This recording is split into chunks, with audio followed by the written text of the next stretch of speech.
Doku. Hi, everybody. Welcome to the mid-season finale of The Reclaimers. God. Always something. Always something, yes. Whatever that something is, do we know? No.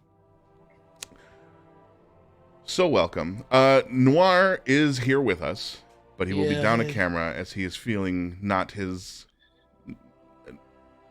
noirist. I'm not feeling very oozy right now, but shout out to my wrestling friends. You get me? Hey, we out here. Gang, gang. The president of the United States of America has been Stone Cold Stunner. I need this to get across. This bridge that we've jumped on. Yes. Me too. All right, keep going.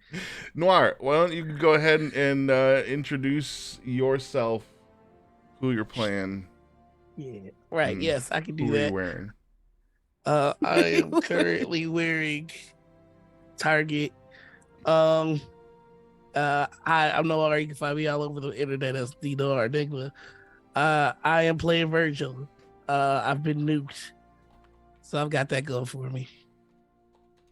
Wow. I think that means I'm next. Hi, I'm Osiris Franco. I'm playing Etienne Durand, the reforged paladin. Every time I do that, every single time. And yeah, we survived some sort of intense explosion. I'm excited to see what happens next. Passing it to Ash. Hey, that's me. I'm Ash. I go by Ash and Rabbit here on Twitch and all over the internet. Today and every day of the Reclaimers, I play Yvain Nui, the Circle of Stars druid and grave cleric, I guess, sure. Who is oh my god, what did we name her? What? Quain. Equine. Equine, yeah, because she's currently a horse. Oh no.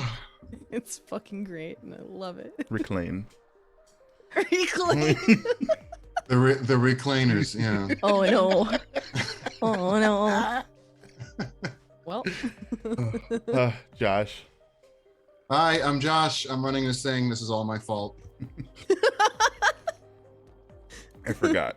Yours is deliciously sweet and short. And if you're here, you Just already like know who me. I am. Thank you for coming here and thank you for watching this.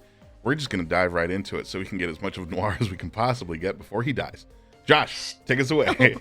All right. So, it's a little appropriate considering last time you spent most of the session fighting gross monsters who kept barfing all over you. Everyone has fond memories of that experience. You then in lots of gross stuff. Although, funnily enough, the only one who didn't get all barfed all over was Virgil. Yeah. And after getting out of that fight, you kept going on. You were heading towards the Archon's Needle, this big, I mean, it seems aptly named. It's a big, pointy, tall thing in the distance. As you crossed a ridge to get near it, you witnessed a big battle ongoing. At that point, Keening told you to run. You all wisely listened, and as you were running, there was a collection of light above the needle, a very loud shrieking, and then a very, very large boom. And when we ended, you had all been tossed by the force of the shockwave and sent spiraling end over end across the hard, salty ground. And you looked back, and there was a great big mushroom cloud dawning in the sky, and that's where we're starting. You all are on the ground, and you all hurt pretty much all over. It kind of feels like Chris punched you right in the center of the chest, and your ears are ringing, and there's a very funny, strange, metallic taste in your mouth. And everybody except for Virgil, which is to say all the spellcasters among us, you pretty much feel like there are fire ants crawling all over you and just biting you everywhere. So that's fun.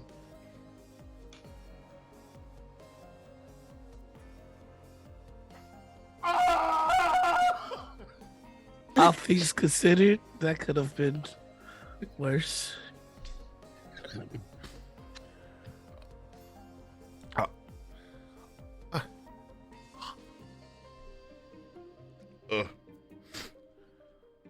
What was that? What?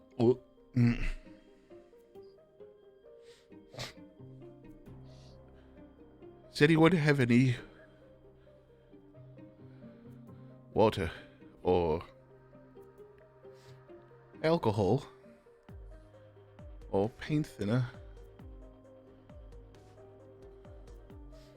Or maybe just sandpaper mixed in? Passes you a wineskin. I had a lot more of that before. It's not important. What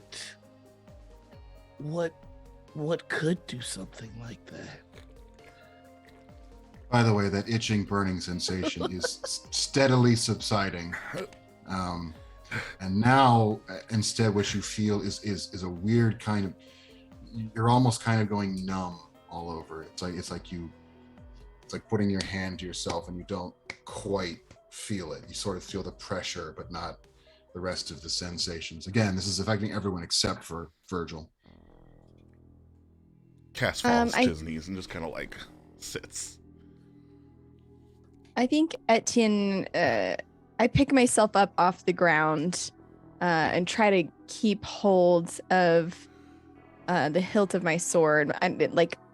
But with my hand feeling numb, it's that weird, like, am I actually holding onto my stuff? And I'll stagger up to my feet and look around. Yvain, are you still a horse? Oh, yeah. She is absolutely writhing in pain in horse form and does that weird, like, animorphs and morphs back into a person. Just still writhing in pain and, like, clawing at her skin, just trying to, like, get these imaginary fire ants off of her, basically. Just, yeah. Also, Etienne, I need a Constitution save. Oh, shit. That's a 20. This is a 20. Okay.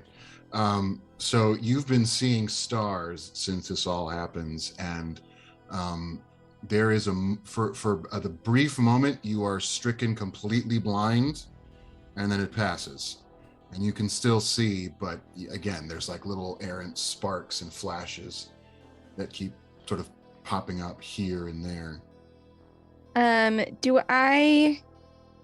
This is a weird question. Do I get the sense that it's, given the nature of my body, that it's something to do with that, or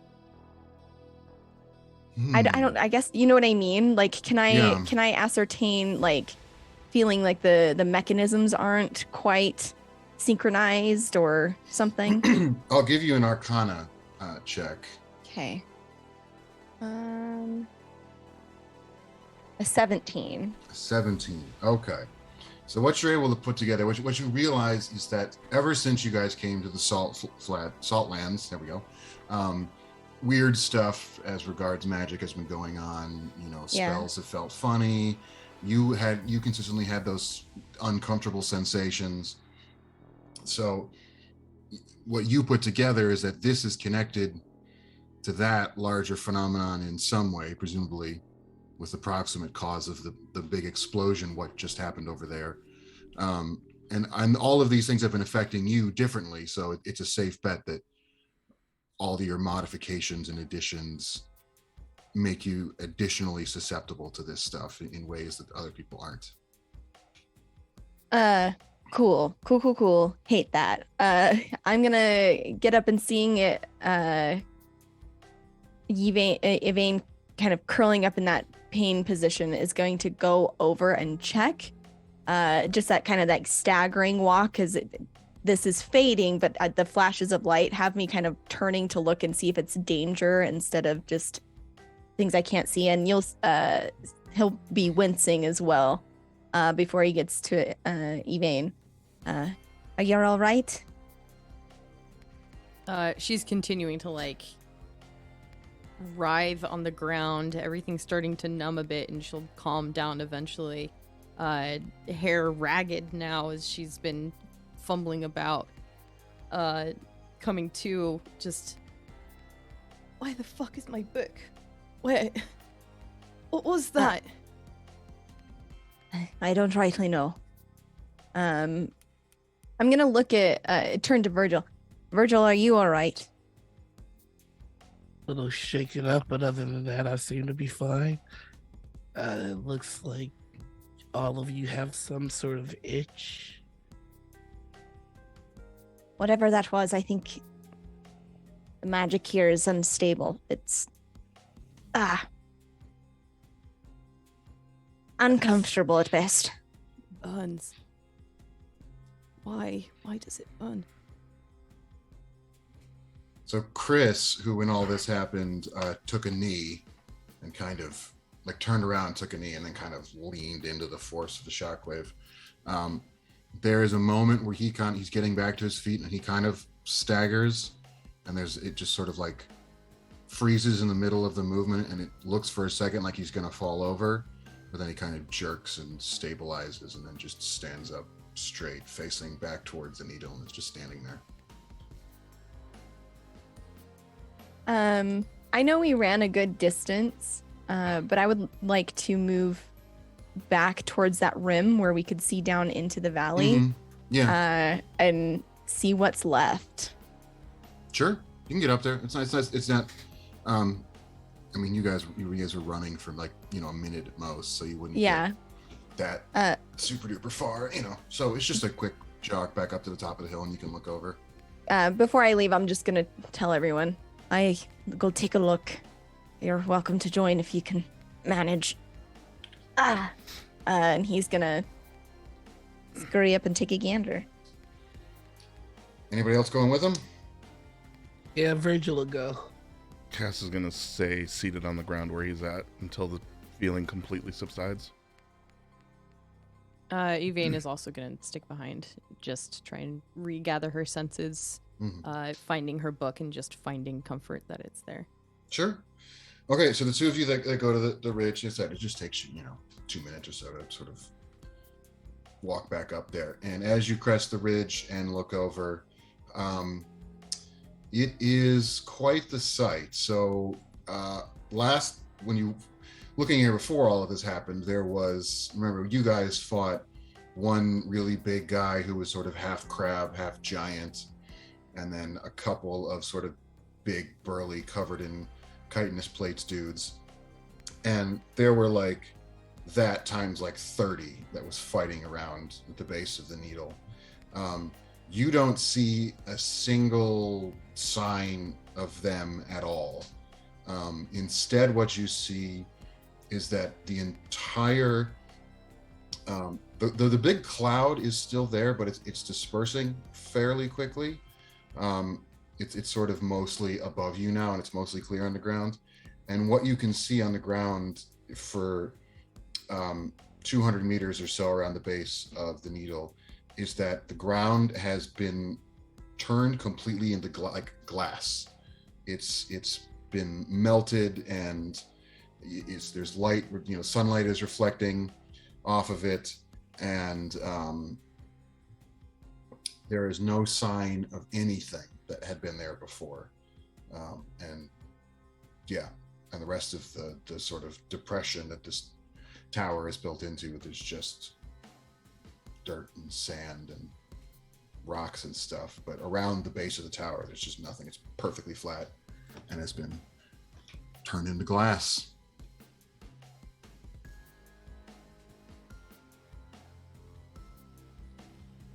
Virgil, what can you see? I see this place been vaporized. Everything's turned to glass. I've never seen a fire an explosion that powerful. Can I try and do a history check to see if I may have heard of something like this? Sure.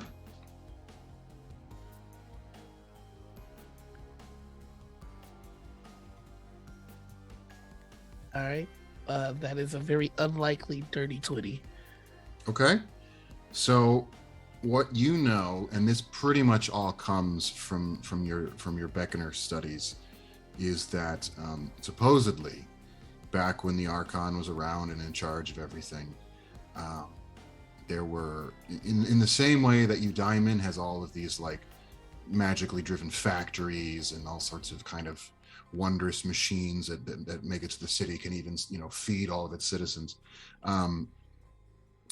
There used to be that kind of machinery and that kind of infrastructure across the whole world, and that was one of the things that people point to as like emblematic of how great things were when the Archon was in charge. You had all of this incredible, wondrous stuff being done, and the only thing that you can think of that could possibly be powerful enough to do what you've seen would be some component of sort of that larger infrastructure. And you've known Beckoners who kind of dreamed of the possibility of someday like finding it, of like discovering maybe there's some of this stuff still out there. Maybe we can find some of the old, bits and pieces of like the wonders of the age of the Archon. And so as far as you can tell, this would certainly fit the bill. This is, it's the kind of unbelievable power, kind of incomprehensible, beyond anything anyone has ever even thought was possible. Like that, to your mind, it's like the only thing that could be is it's got to be something to do connected to the Archon in one way or another. So, yeah, he's just gonna just explain as much of that as he can. It's just, this is something old. This is the power of the Archon. This is what they had. This is what we're missing. Etienne will look down at the glass with are the flashes subsiding still, or are they still kind of present? You're still getting like little errands. Yeah. Sparks every so, and they're as far as you can tell, they're completely random. It's just every so often there'll be a little. It's almost like film grain, they're just kind of just like. Yeah. But in this case, they're bright. They're not dark. Yeah. Virgil would continue to see Etienne kind of flinching and turning his head as if catching something out of the corner of his eyes. I think it's probably all right if we missing out on this particular bit. Should we go get the rest? Yeah. Are you gonna be all right? I think so. There's no other alternative. There's no other choice. It's just there's something wrong with the air here. That's whatever that thing did it. Your head's still on straight? For now. All right. Then I think we go collect the rest. So meanwhile, Kaz and Yvain, you guys getting up to anything? I think Yvain's just still kind of like shaking out her robes, just fully convinced that there was actually something on her skin to make her itch so desperately. But looking over at Cass. The fuck is happening out here? Nothing good. Nothing that I'm eager to meet. I wonder if everything down there met the same fate that we did. They were closer, so maybe worse. He gets to his feet. Worse. Oh. Is it going to be like that the entire time?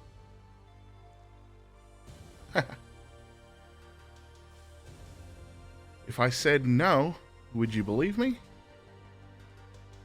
No, but I might still find comfort in it.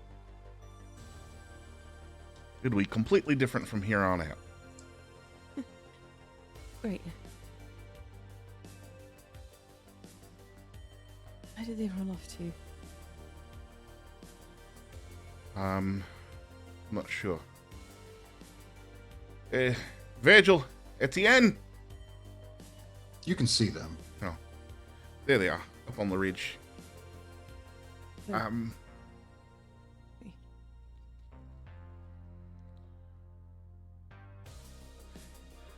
This is terrible. I hate this. I feel like I need to be sick, but I don't want to because we don't have enough food or water. Anyway, I guess the only way out is through. yeah. Yep, you're right. Virgil, Etienne, what do you see up there? Real quick, before you go up and join them, just note, no one has asked about how our favorite feathered friend is doing. I was going to. Actually, just about to. Well, hurry up and get to it, damn it. Does your feathered I'm sorry. friend have any answers for the fucking situation we found ourselves in? Well, she's- yeah, He says, almost as if rushed. Well, I mean, still a knife. you don't, she, last you saw her, she was a bird flying very fast. And you don't see her anywhere right now. Oh, hell. Meaning? Darling, where are you? You guys can do perception checks. I would love to. Perception. It is. Oh, wow. Oh, 14. It's the worst of my P skills. There are several. Are there? Ah, shit. Performance, Persuasion. perception. Oh, yeah, okay. The P It's skill. the worst of my P skills. No comment. Rolled an 8. Rolled an 8, okay. Mhm. My passive perception is higher, but I don't think that really matters right now. No, it doesn't. You don't see any sign of her.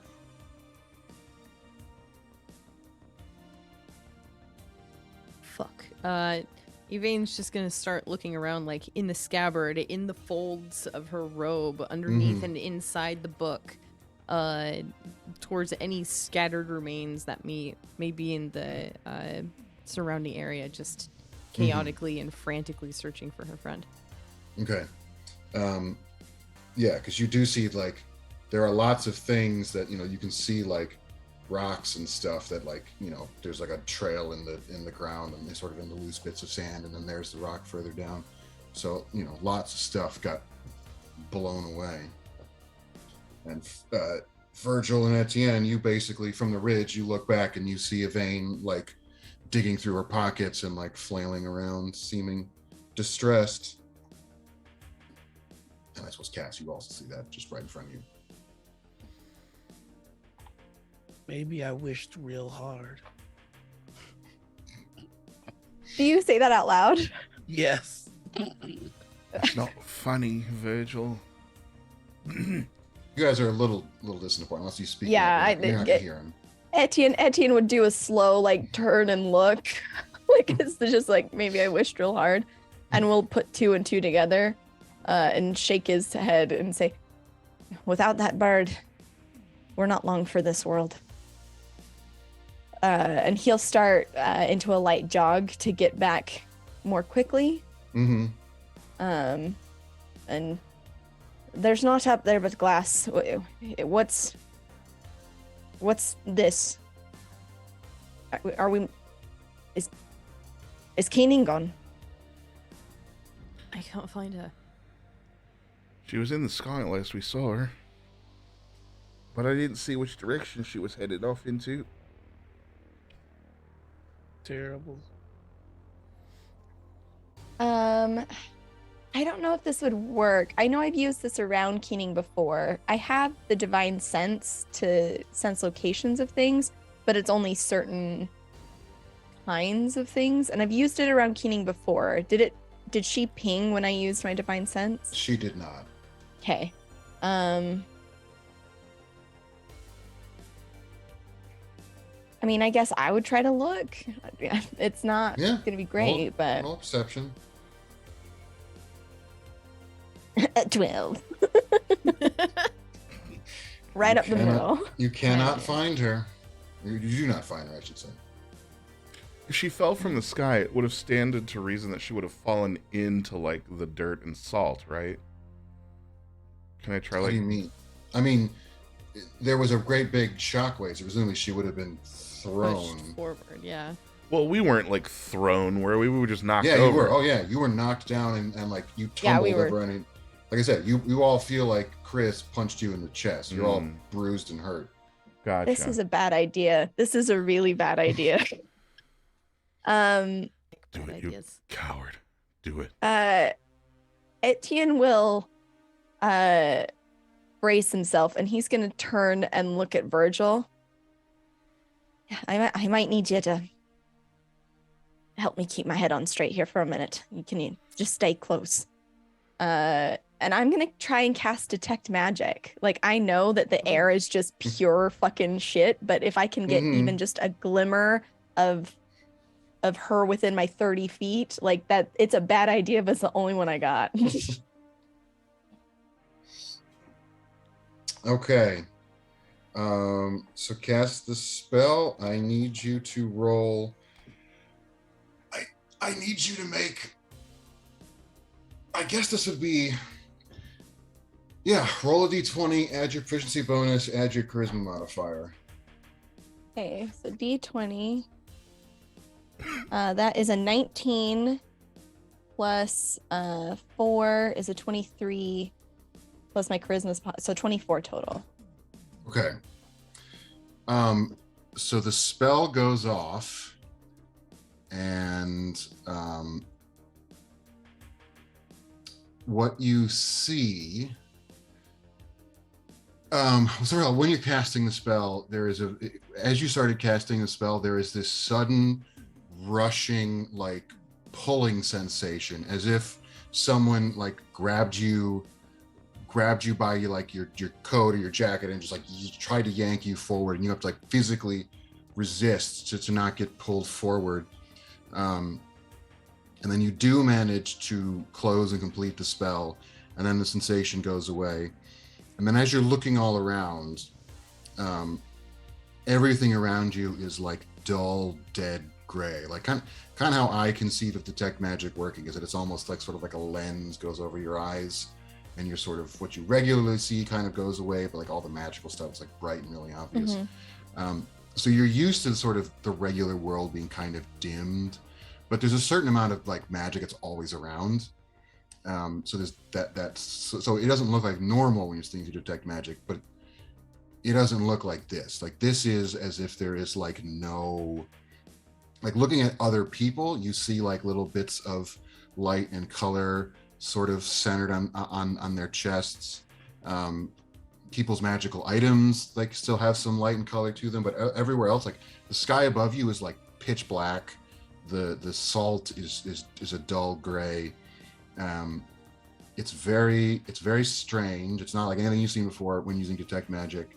But as you sort of scan around, you look maybe like 30 meters down away, you see a little sort of pulse of a strong but small pulse of light that's coming through a pile of sand. Yeah, Etienne will just there and start running towards what I see. And assaulting you, like right on your heels. Yeah, and you get there and you dig through some loose sand, and there's King as a dagger. Etienne would have just pointed out where Mhm. Keening was. He wouldn't have like done this. And Sure. so Yvain's the first to make contact. Mm-hmm. She'll pick up Keening as the dagger and just like kind of use her robe to like dust her off a little bit, like get on the little crevices if there's any like etching or anything, just try and get her back to regular dagger form, sans sand. Yeah, there's a feather pattern on the guard and so on. So yeah, there's lots of little nooks and crannies for sand to have gotten wedged into. As far as you can tell, it's the same dagger you know and love. Doesn't, as far as you can tell, nothing broken about it. Yvain will just kind of like exhale in relief and just hold the dagger to her briefly before realizing that she's just hugging a weapon. Put her back in the sheath. Mm-hmm. Gonna go at it again.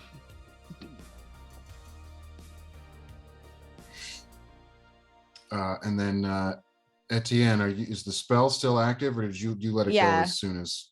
No, I want to keep it active. If this is really so bizarre, Mm-hmm. I think he's trying to like whatever happened is affecting me and has created this strange magicless void. I think Etienne in his sweet paladin boy brain is trying to put pieces together of like what is happening. His working theory right now is that whatever that was kind of absorbed all of like stripped all of the magic from like the location and used it for the blast, which would make sense why it affected him more, because almost like it was pulling on whatever keeps him. So he's trying to see if there's any evidence of any other magic that's withstood this thing. Okay, so as you're doing that, and you're sort of like looking around, eventually you turn around and look towards the needle, and while everything else over there is still really dark and drab and gray, and the needle itself is glowing bright white, so bright that it's like brighter than the sun itself. I should say herself in the setting. So it's like a friggin' lightsaber going up into the sky, and it doesn't look anything like that when you're looking at it through normal sight, but yeah, when I saw it like looking in the valley, yeah, I think as he turns and sees that, there will be a small exhale of like, right.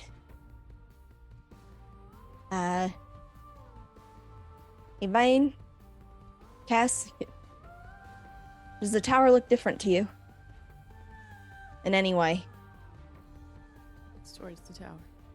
Same. looks like a big black needle sticking up into the sky. It's just made out of some kind of metal and just standing there as far as you can tell. I think it's got a bit of a smirk on its face now. It's a face. Almost- Where do you see the face? Right in the second highest peak in the little spire, there's like two juts upward, and they come back down and they look like eyes. And right below it's a bit of a frown. Well, it was a frown, now it's upside down. Looks more like a skull to me, but we could play looking at the clouds all day and come up with different things. Looks like it's taunting us, like it's laughing almost. Etienne answers, no, it's... Yeah, Etienne, like, as you guys, the second you started talking about the face, sheathed my sword and tried to look around some more before, I think, how long can I hold this spell? Just a minute? Up to 10 minutes. Hell yeah, so I'm going to hold that the whole time. And is going to start getting himself geared up for a walk and nod at the two. It's a sight down in the valley, so prepare yourself to see a whole lot of nothing. And he's going to start moving towards the tower. When you say nothing, do you mean nothing? Everything that was there? Gone. Turned to glass. Right, well, better now than later, I suppose. Before it happens again. We should move quickly, because we don't know if or when that could happen. Agreed. Good. What was that, Virgil? Well, this sounds good. We head towards the tower. Right, so you guys make your way back up to the ridge. You know, again, you're all moving a little slower. It's, you know, you've been through some stuff. When you get to the ridge, so now Yvain and Cass can see that, sure enough, around the base of the tower, in an almost perfect circular arrangement, the ground has been turned to glass. There's no sight of the various nasties you saw fighting. It's just stripped clean. This whole area around the tower is just, everything's gone.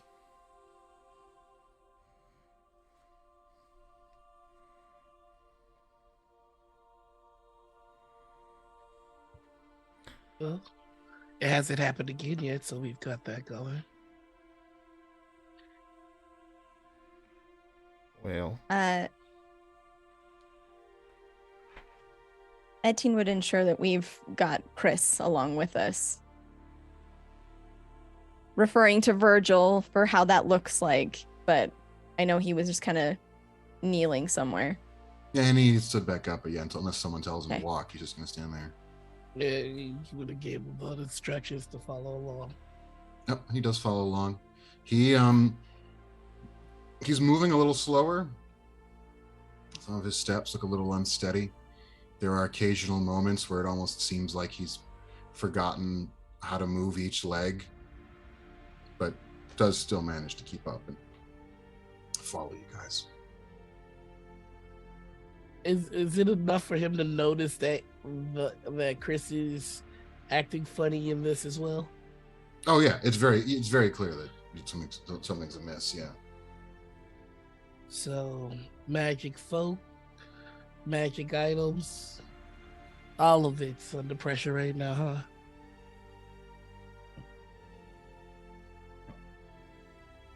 What's it feel like?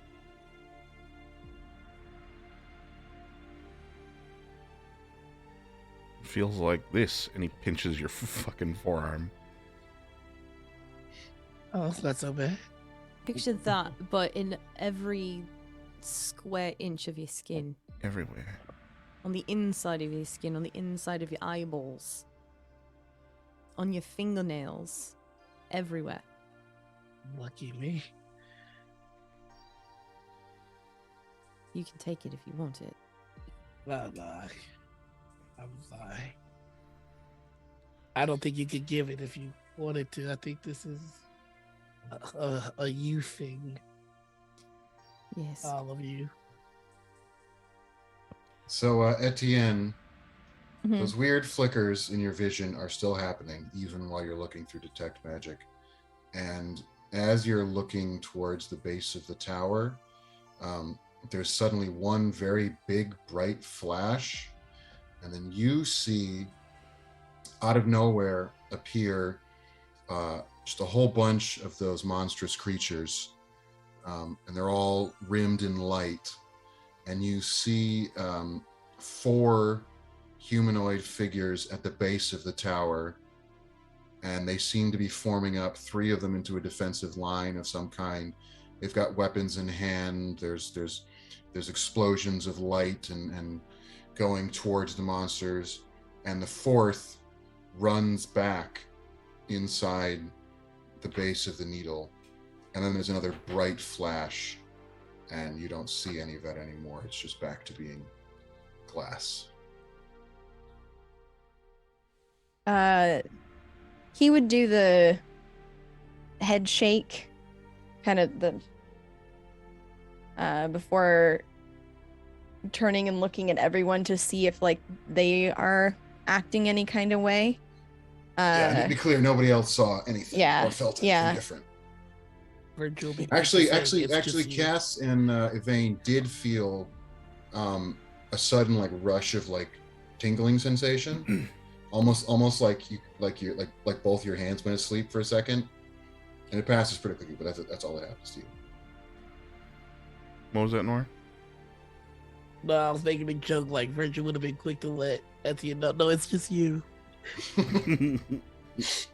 And he'll nod, and I don't think he would say anything. I think he thinks he's just hallucinating a bit and is not keen on broadcasting that. But he's going to start trekking down into this valley as carefully as he can. I will give you an Arcana check. Hell yeah. It's not good. It's a 5. Well, sorry, buddy. It's okay.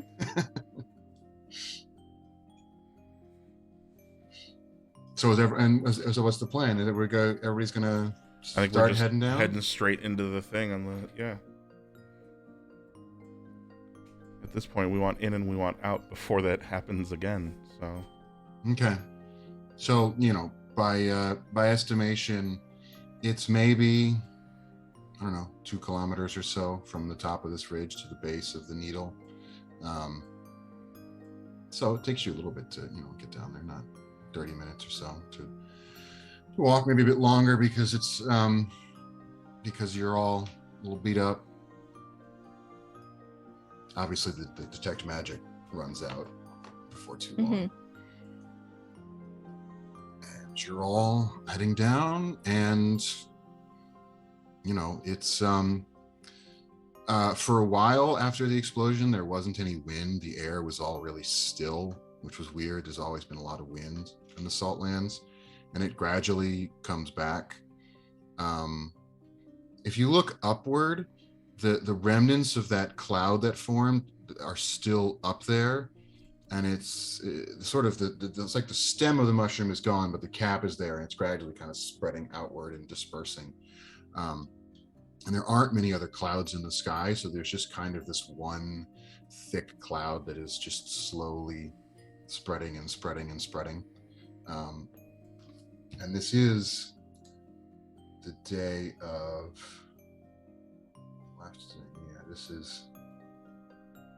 we are now on the day of Zenith.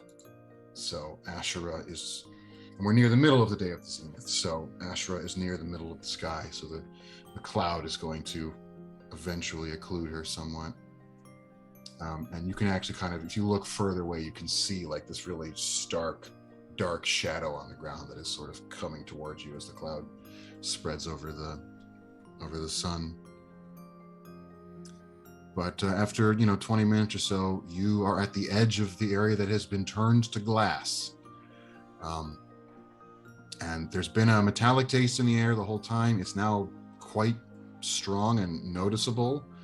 And the air has warmed quite a bit as you approach the area that's been turned to glass. It's not like, it's warm as in like uncomfortable, but it's not like you don't think it's going to like be dangerous. But the Saltlands haven't been especially super warm. Now it's like, like 90 degrees or so, and very, very dry.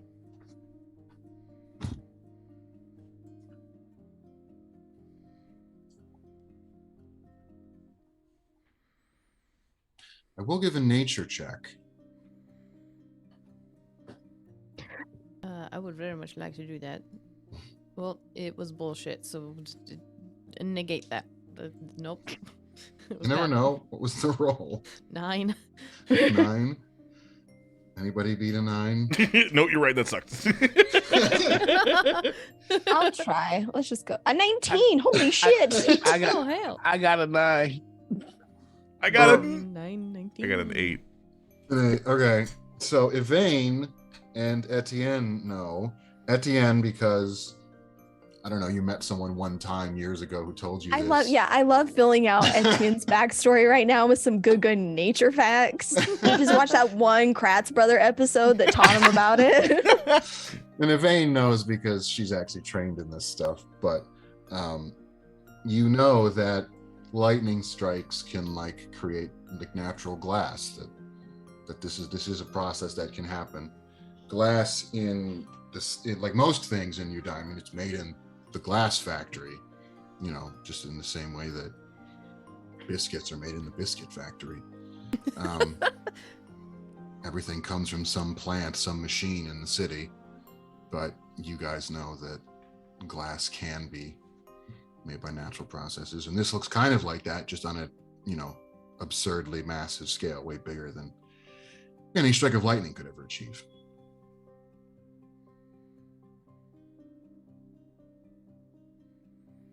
I Probably think helps that this was all sand before.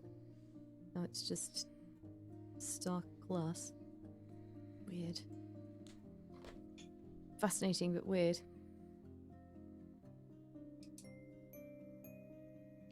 this is immense power. To say the least. More than any of us could ever have fathomed. Might I try an arcana check to see if this glass is known to have an effect on spellcasters? Sure.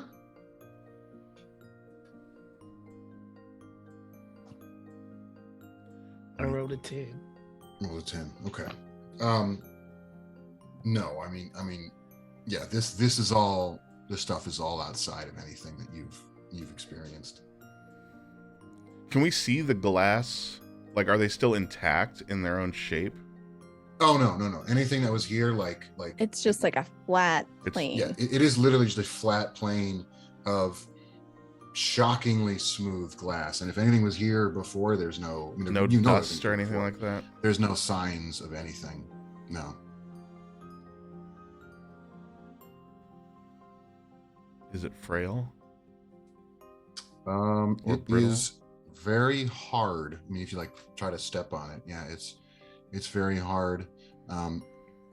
You notice on closer inspection that there's actually a surprisingly regular pattern of ridges in the glass, sort of like, and they're sort of concentric going in towards the needle. So you can actually walk on it without too much difficulty because you can grip onto those ridges.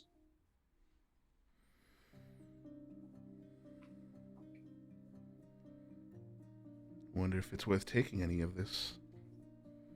Or trying. And storing it where? Not sure. Not sure it's got a use yet. Maybe on the way out. I'm just curious. You don't think this is the point of it all? They did what they did to create this, do you? Why would they need it? I have no idea. Perhaps those crabs? Crabs? Is that what you call it? Crappy. Yes. Yes. Perhaps those crab people were the reason.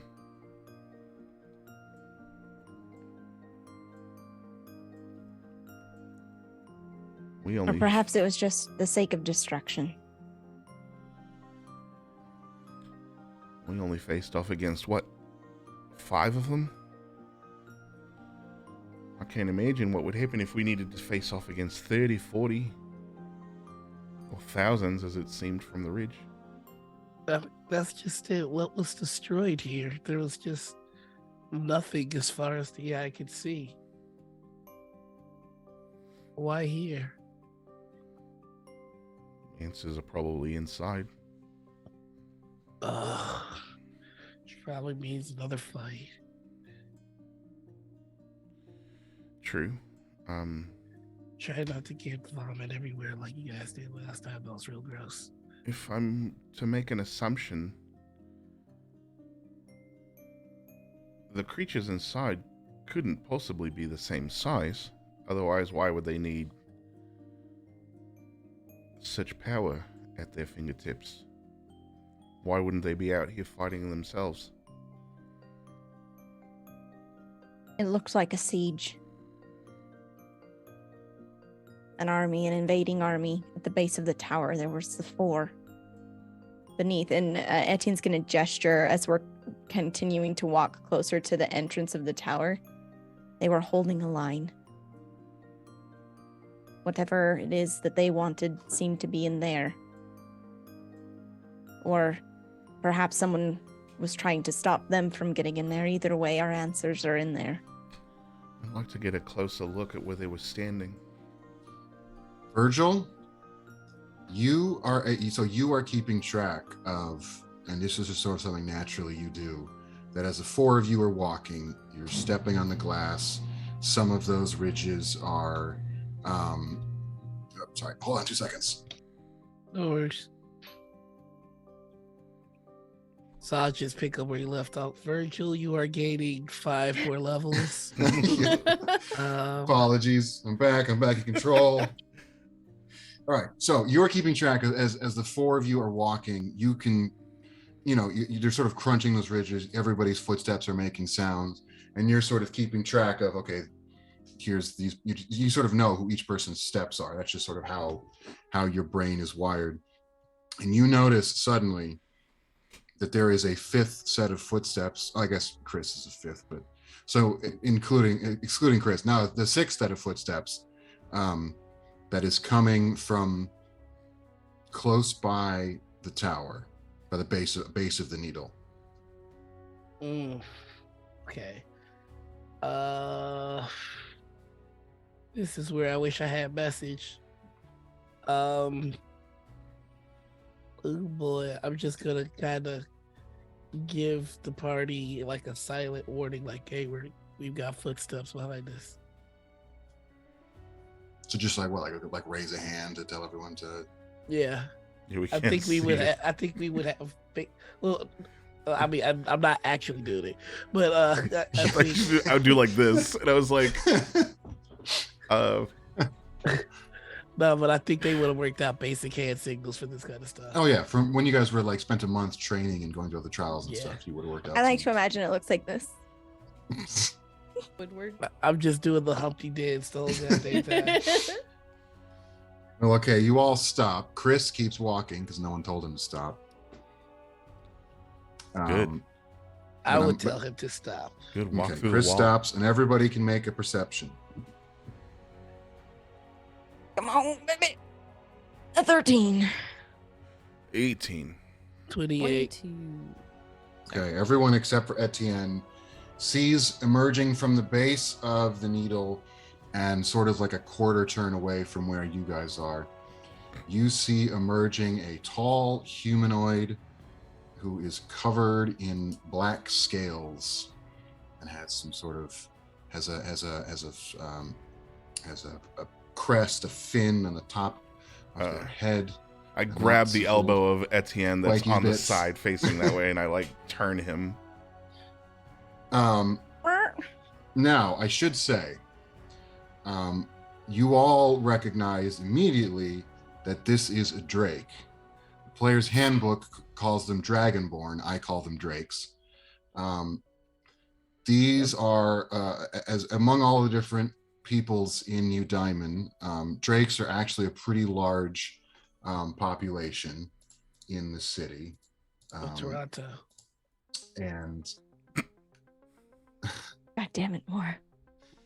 Virgil will know that the Beckoners believe that the Drakes are connected to the Archon in some way. Some people think they were created by her. Some people think they were her literal children in some sense. There's some people who think that the Archon was some kind of dragon, and therefore that's what the ones who think that they were her literal children. But they tend to be a pretty insular group in New Diamond. They keep to themselves.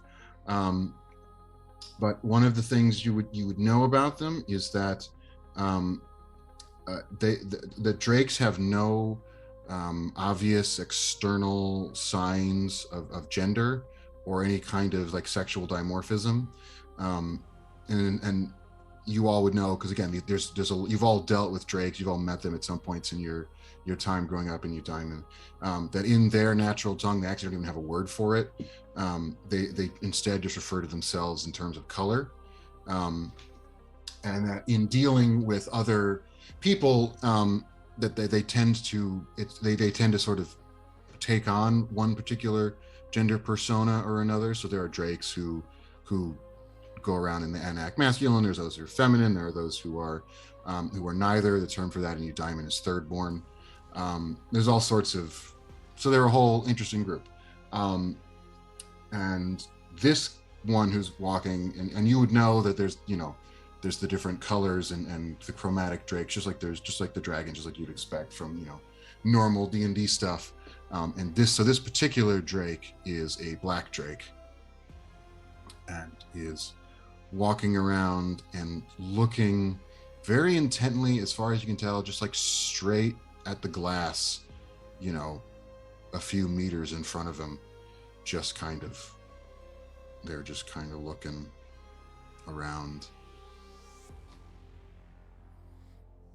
Cass is gonna get like real low, as if it helps, and like look for a place to like stand behind. And there is nothing. There's just a big wide open plane of glass. He'll stand behind Etienne then.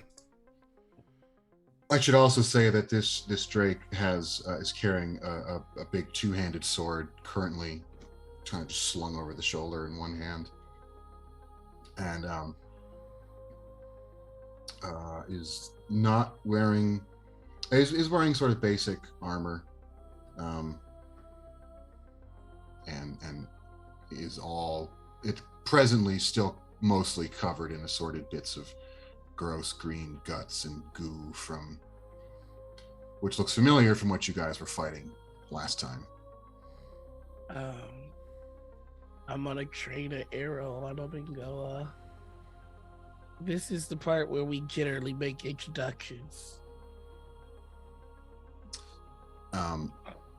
So the Drake stops and looks up at you and kind of stares at you for a long moment as if sort of needing to realize that you're actually standing there.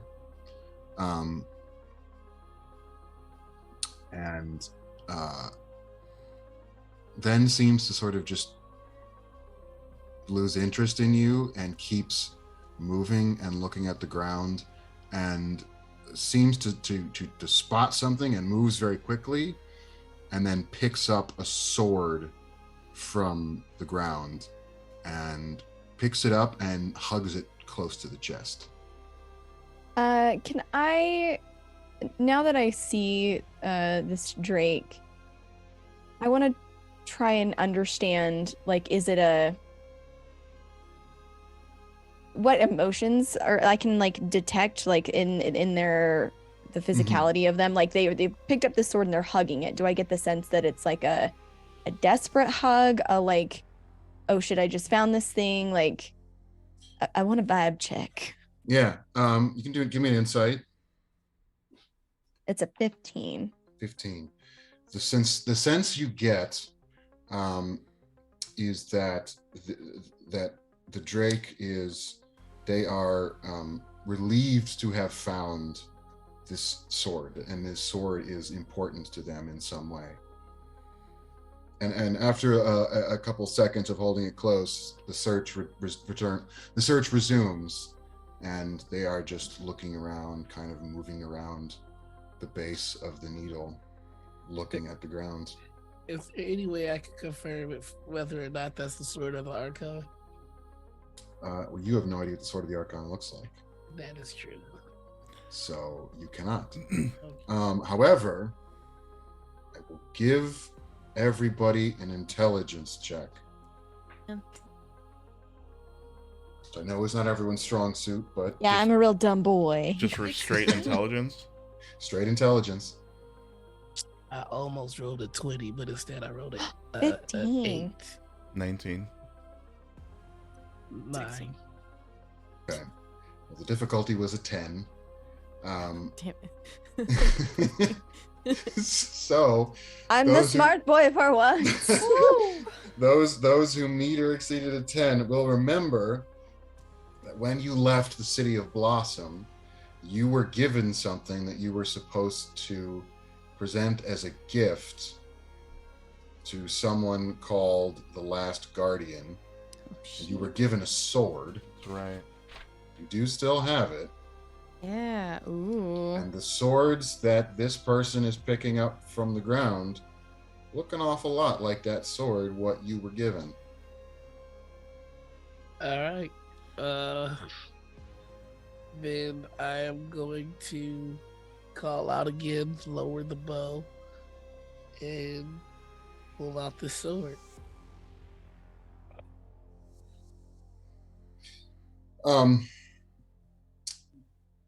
So if you just lower the bow, so you're just like holding the sword out. I mean, how are you trying to get? It's in a presenting it kind of way. Okay. So at first, the Drake doesn't notice you and is still continuing the search. And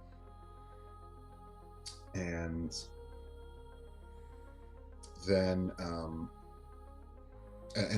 spots another sword on the ground and marches over to it and grabs it and picks it up and has now, and these, to be clear, these are like short swords, and they have these really big gems in the pommels, and the first sword that the Drake picked up had a red pommel. This next one had a white pommel.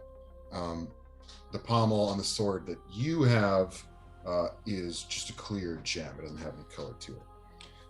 And this Drake has sheathed one sword on each side, and you notice that there are, and these are just sort of like through like a loop in a belt, and you notice that there are just one other loop on each side of the belt. I'm now gonna kind of take him from the shoulder and kind of turn him to get his attention. Show him the sword. You say anything, or are you just holding the sword out? I'm gonna go. I was told to deliver this to you.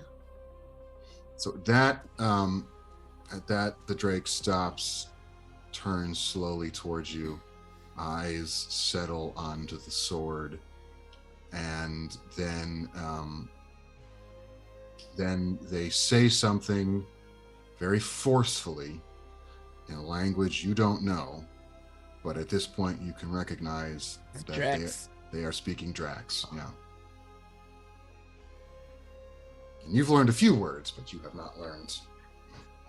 Gotcha. So is he reaching to take the sword from me?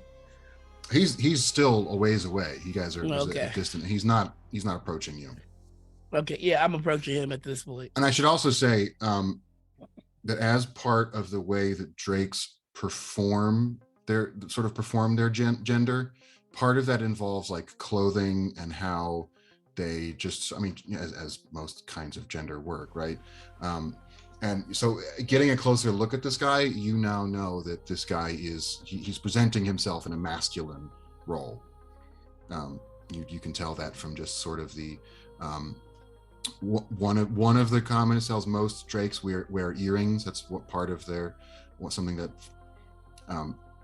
you don't know. None of you know the significance of that exactly, but almost every Drake you've ever met has worn an earring in each ear, and the style of earring is a key towards their gender. And there's almost always something in those earrings that is the same color as they are. So he has just these like these little silver studs with like little dots of black on each of them.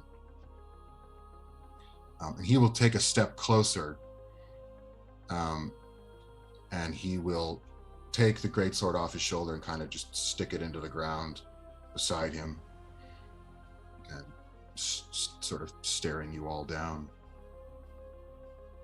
Just gonna walk up again with the sword presented.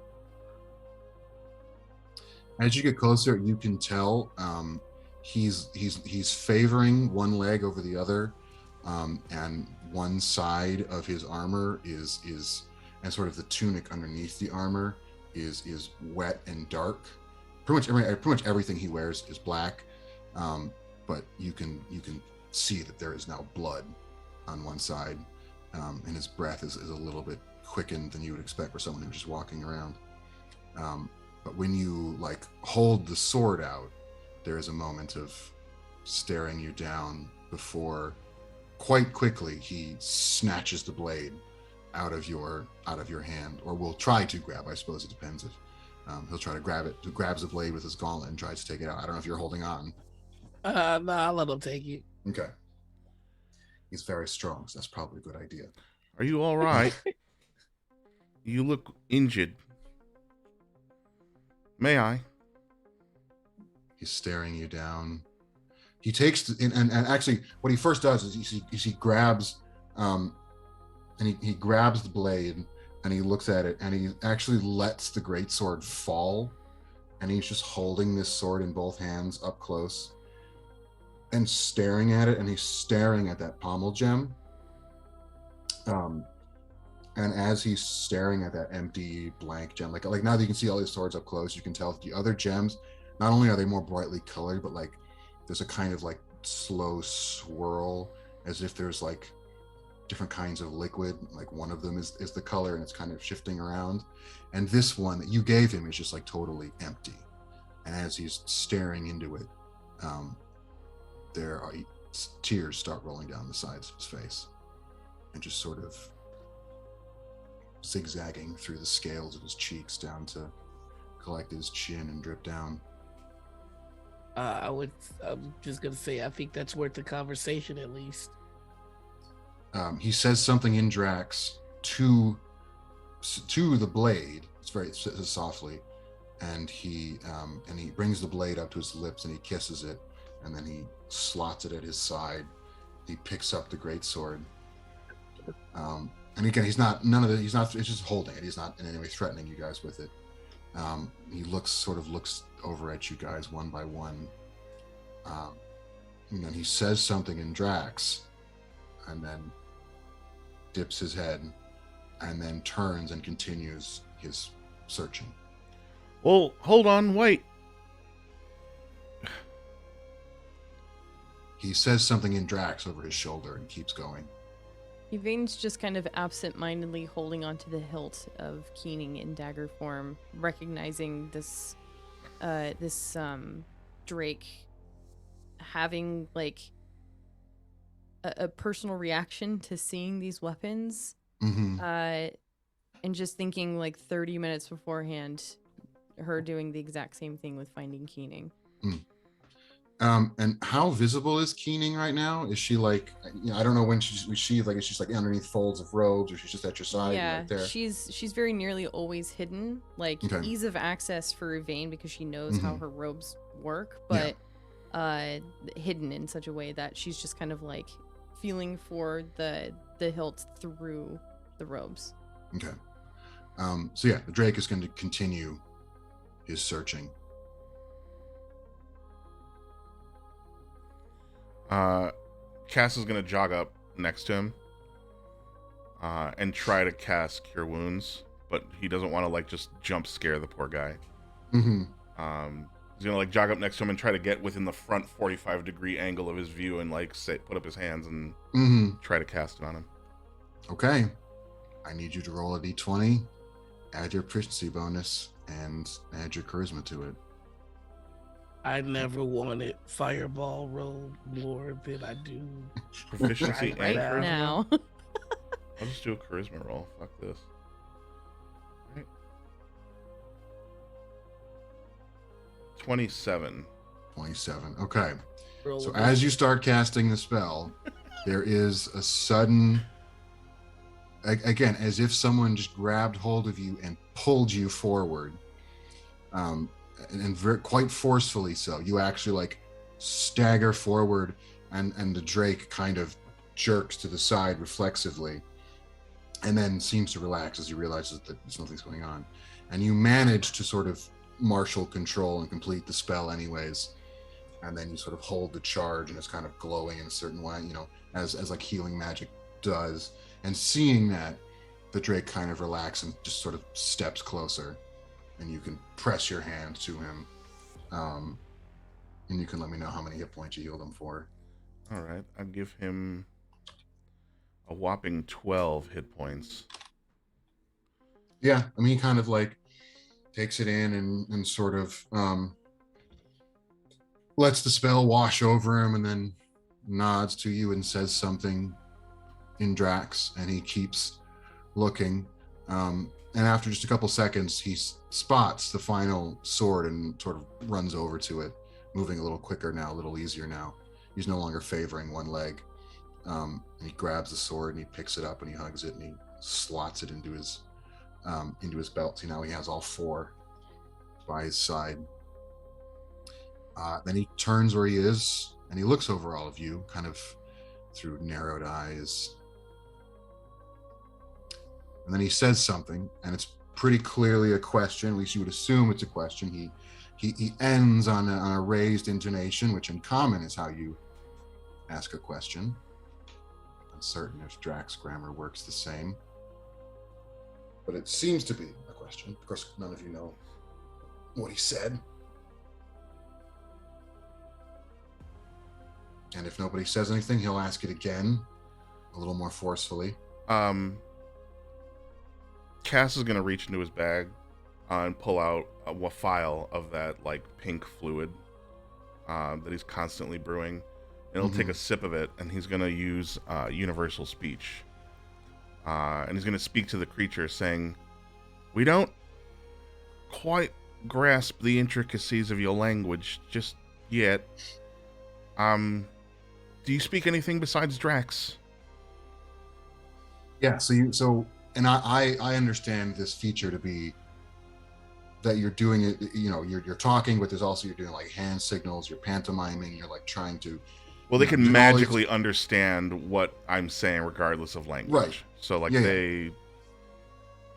whatever it is, whether he can understand the literal words I'm saying, he understands the meaning of them.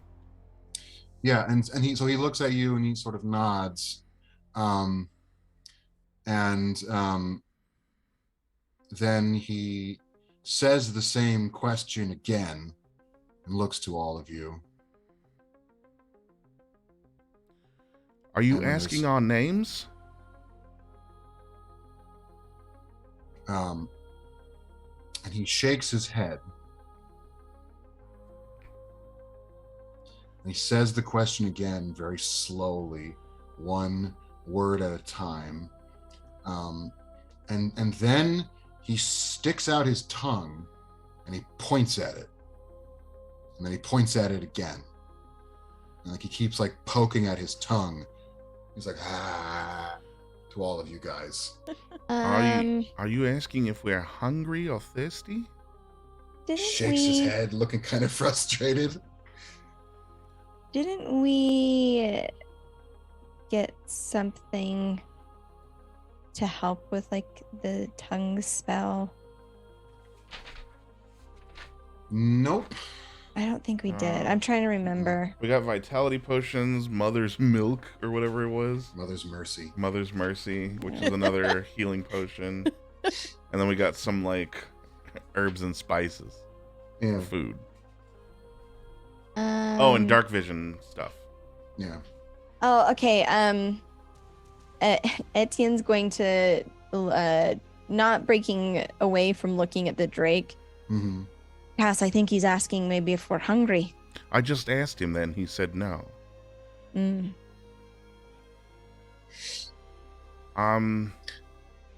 He seems to get he gives up. He seems to have gotten frustrated. He gives up. Do you need to see my tongue? He then points to all of you, Mm-hmm. and he points to himself, and he points to the tower, to the needle. Are you inviting us in? Can we go inside? And then he nods up and down, saying yes. Yes, please. We would love that. By the way, you're only going to understand the words I'm saying for about another hour. So if you've got something to say, make haste. I can't keep this up for very long. And he starts walking towards the tower, and he waves for all of you to follow him. Mm-hmm. We're allowed inside. I think once his back is turned and we're following him, Yvain would try and take Keening out and just like silently beg, "We need to be able to understand him. Can you wake up now, please? I don't ask it this of you very often, but we're in a bit of a bind." Knife doesn't answer. Damn it. Dagger doesn't talk back. Shit. So as he approaches the base of and everywhere you can see, the base of the needle is just like perfectly smooth, just solid black material. It's so dark up close, it almost seems to like suck in the light around it. And you haven't been able to tell where he came out from. He sort of came out when you first saw him. He was like around this side of the tower and then came towards you guys.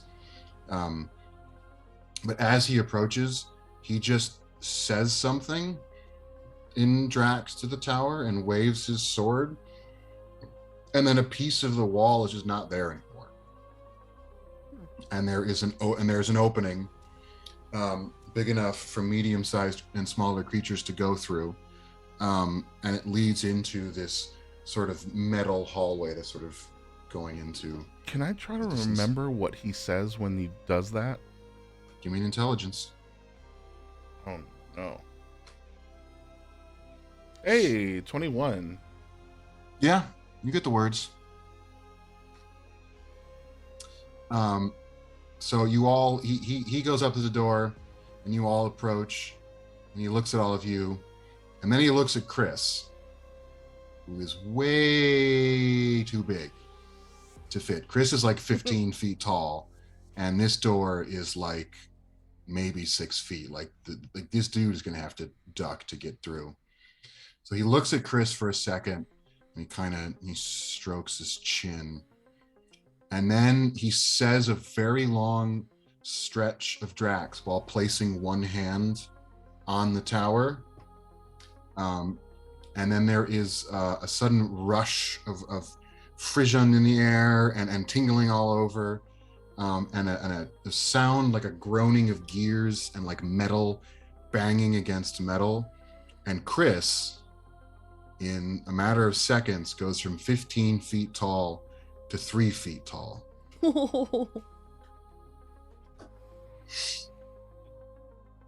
him And just a little automaton.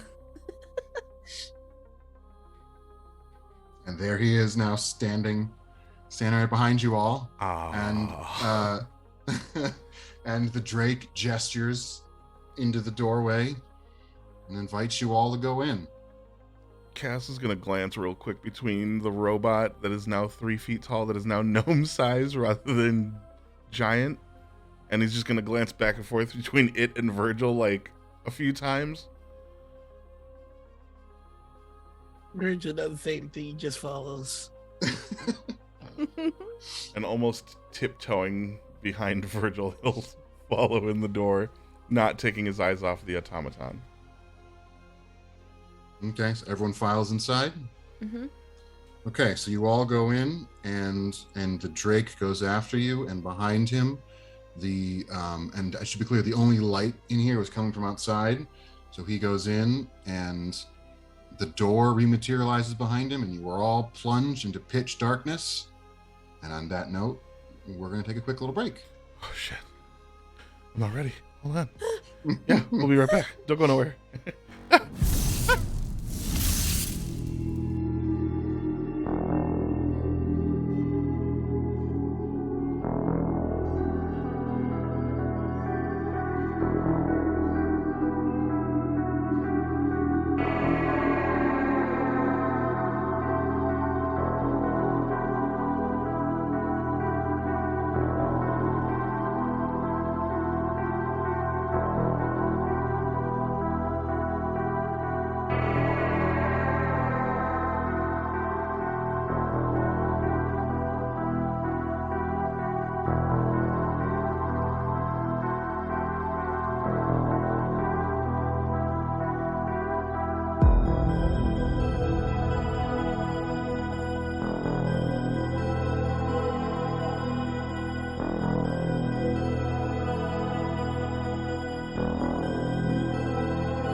And we're back.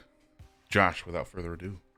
Yeah, all right. So the door closes and darkness descends. And this is just regular plain old boring darkness. So all of you with dark vision can still, see in dark vision. Those of you without, which is no, I don't know, Yvain. Yep. For some reason I always think you're an elf, but no. Just a human. Plain old human. Then that situation doesn't last very long because bits of light start symbols up on the upper buttresses of this chamber start flashing alive. They start spreading a very nice kind of calm light blue light all over everything, and you start getting a clearer view of this chamber. And it's not as long as it looked from the outside, but it's pretty wide. It's very, very high, and up above, sort of like there's these big columns on the outside, and then these flying buttresses going up towards a sloped ceiling. I don't know why Bright is laughing. Let's keep going. Don't worry about it. It's in chat. It's just I'm a big old Right on. stupid. I laughed at the word buttress. Okay. We're all 12. It's fine. You would. And now they're flying. And now they're flying, indeed. And looking over towards the side, you see that there's living quarters, and there's like a sparring area, and there's like weapons racks, and there's armor racks, and there's big like chests off to the side. And the Drake just doesn't even wait for all the sort of lighting runes to come alive. He just walks over to one of the chests, says something, opens, pops out a potion, chugs it down, puts the empty bottle into another chest, and then sort of stands there for a second. Then it kind of stretches tall and leans side to side, and is just in the process of taking off his armor. And he's just wearing kind of like a I mean, he's wearing half plate. So he just sort of eventually getting this and gets it off pretty, he's clearly got a lot of practice doing this, and he gets it off, and then kind of grabs at the sticky tunic, and he just pulls the tunic up over his shoulders. And then he looks back at you guys as just sort of remembering that you're there. And you can now see that the very center of his chest, there is a big oval, like gem, not really a gem, sort of like I guess it's an orb. And it is like totally like pitch dark, like even darker than he is. And then looking at all of you, he then walks over towards another chest. There's just like, it's as if the dude is playing Minecraft. He just has like chest,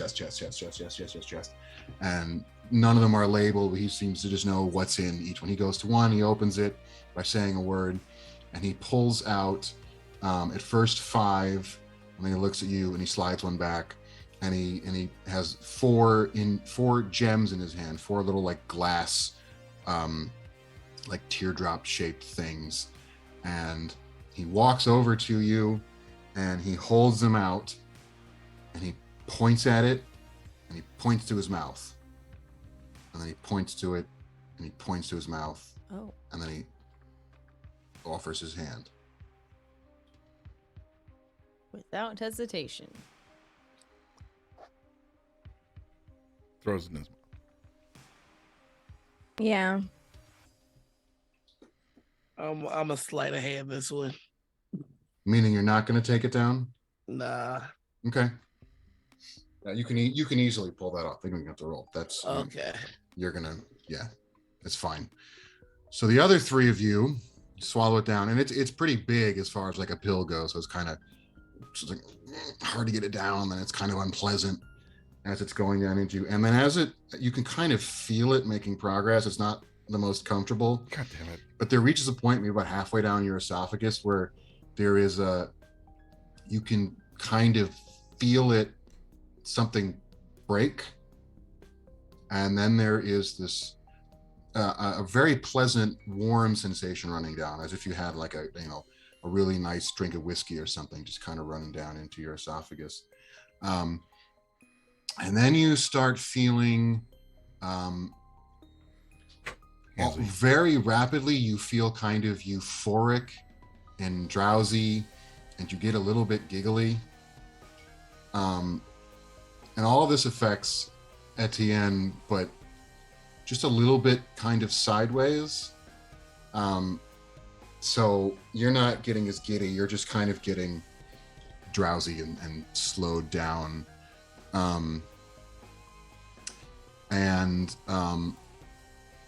It's just sort of, you kind of, and you really want to just sit down for a second, take a load off, put your feet up. And with a wave of his hand, the Drake summons over from one side of the wall some like really nice plush chairs, run over and set themselves up behind you, so you could just, they're big and comfy, and you could just sit down and lie back, and there's little footstools come over with them, and they're just there and waiting and ready for you to sit down and relax. What do you do? I'll say thank you and sit. I have questions, but I'm not sure you'll be able to answer them. You pass out. Cool.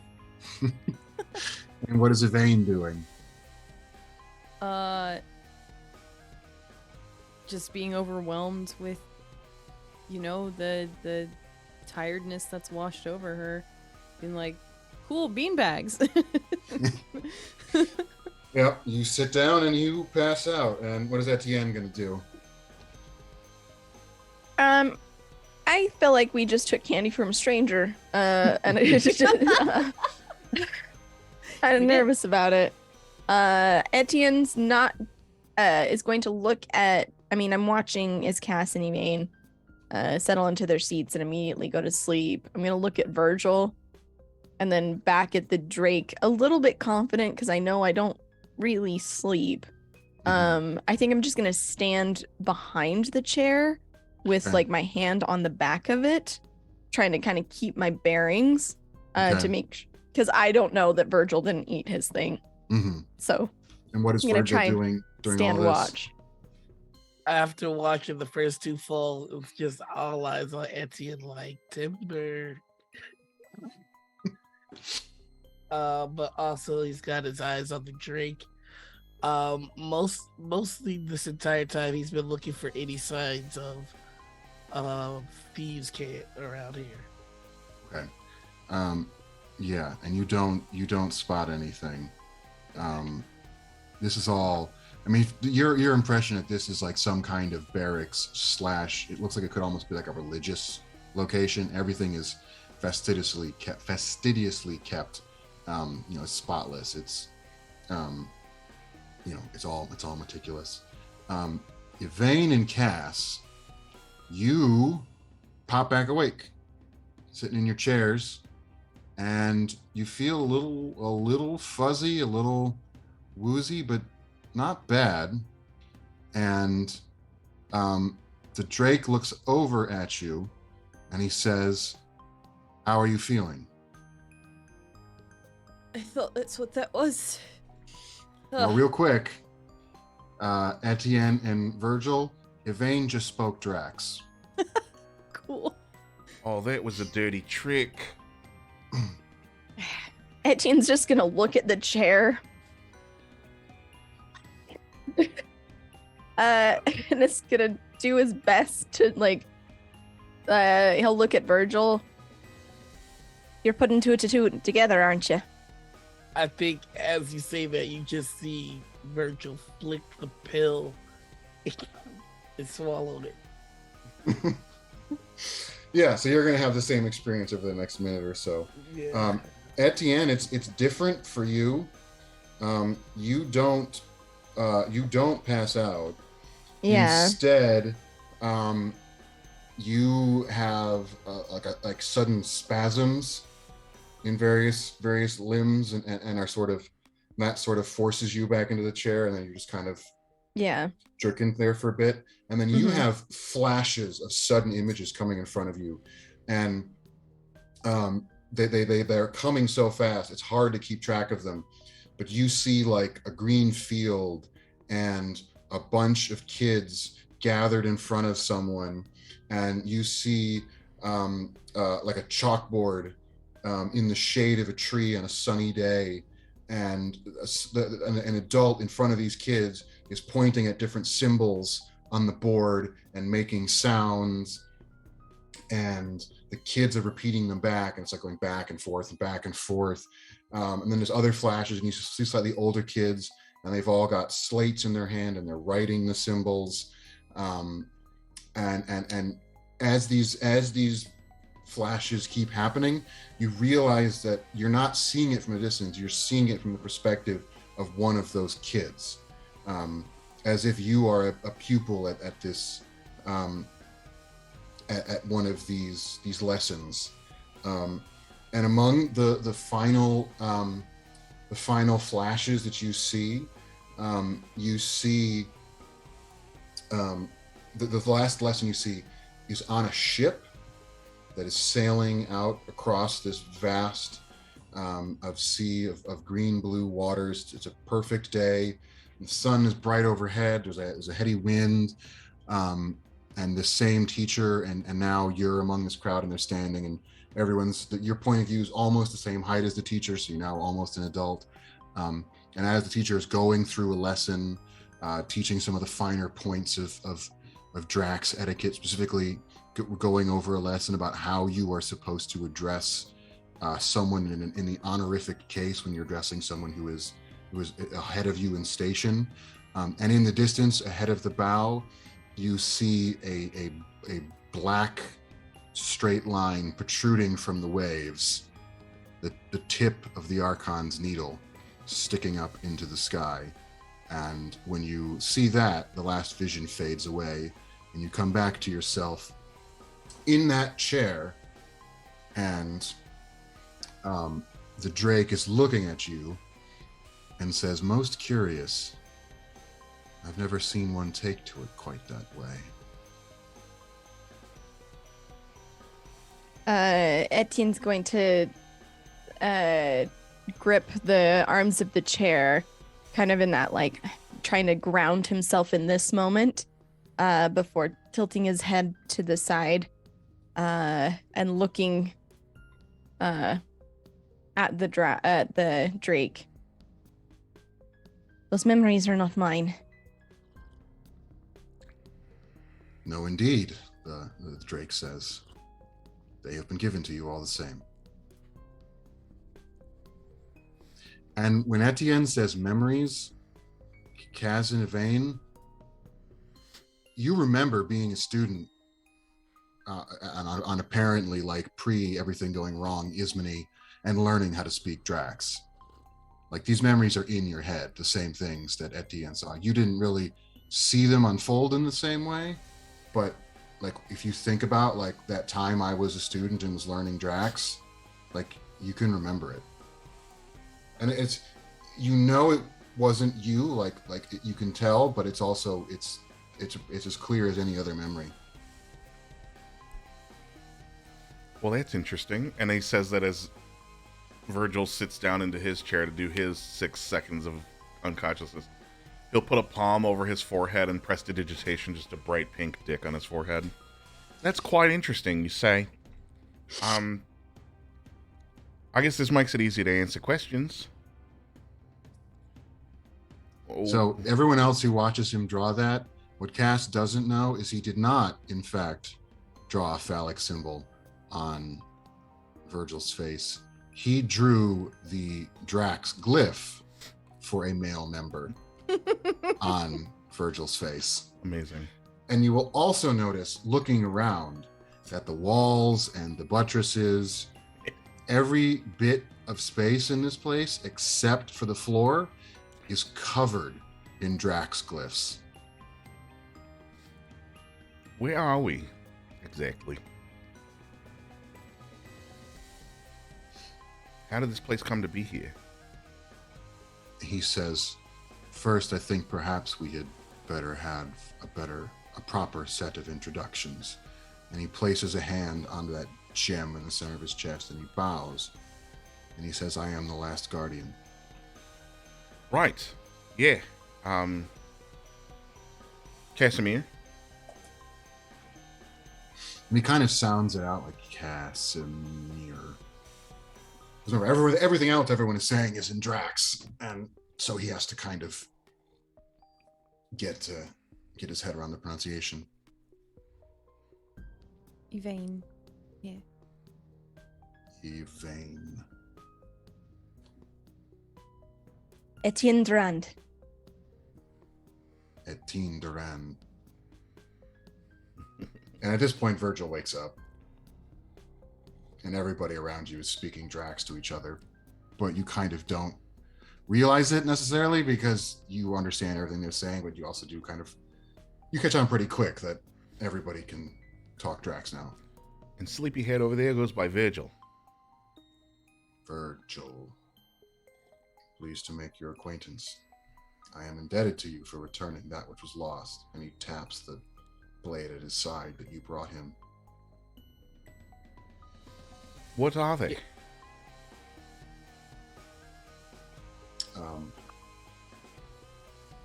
He says, they are the rest of my lance. I'm sorry, you're what? My lance. Ah. He kind of side eyes to Virgil. I see. Have you all... Sorry, something just dawned on me bright, and I'm having a minute here, because I just realized where we're standing, and it just hit me like a ton of bricks, you guys.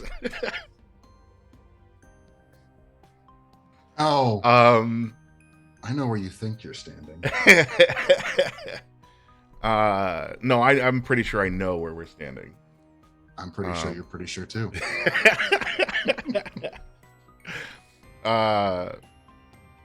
God, now I forgot what I was gonna say. Virgil's just gonna walk over and take a look at the lance and everything, and just to confirm, you are a guardian of the Archon, correct? He looks at you, kind of narrows his eyes. God damn it. He says, we are they who keep the watch. Whatever we may have been before, we are guardians now and forever. What are you watching for?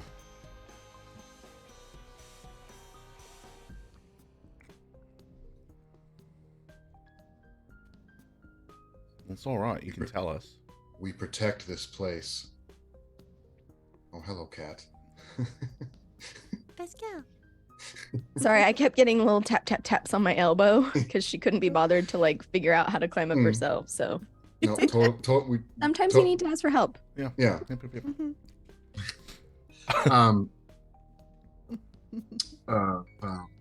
What are you watching for? We protect this place. We ensure that it is not used.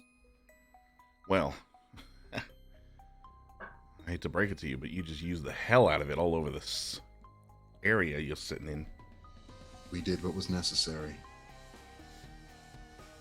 I can Tell steal... me, why have you come to this place? To this dead land? We've, and kind of glances around at everybody. We've only known the city we grew up in, and were raised thinking there was nothing out here. Nothing but inanimate objects. Some of these objects useful, some of them not.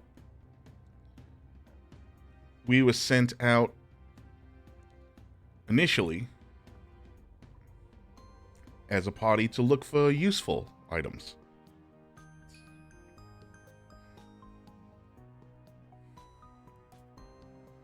You will find nothing here that you can take back. On the contrary, well, maybe nothing we can take back, but we have found something useful. We didn't know you were out here. We were told nothing was out here. No one. And, we've come across quite a few people who are contradictions to that fact. How long have you been here? It is better not to count the days. That's fair enough. What were those creatures outside trying to assail you? We have not seen their like before. We have heard whispers of the one who made them.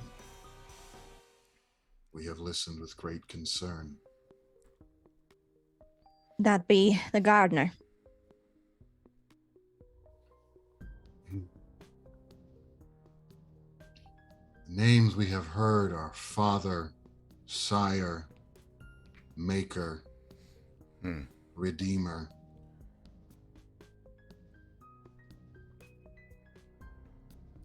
We have not heard this term gardener.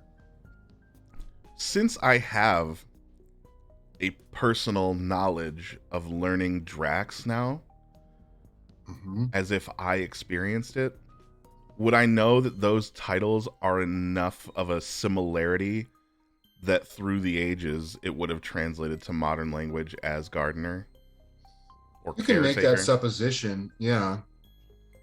And the last guardian will say, as we understand, he is one of the caretakers who has rebelled against his proper purpose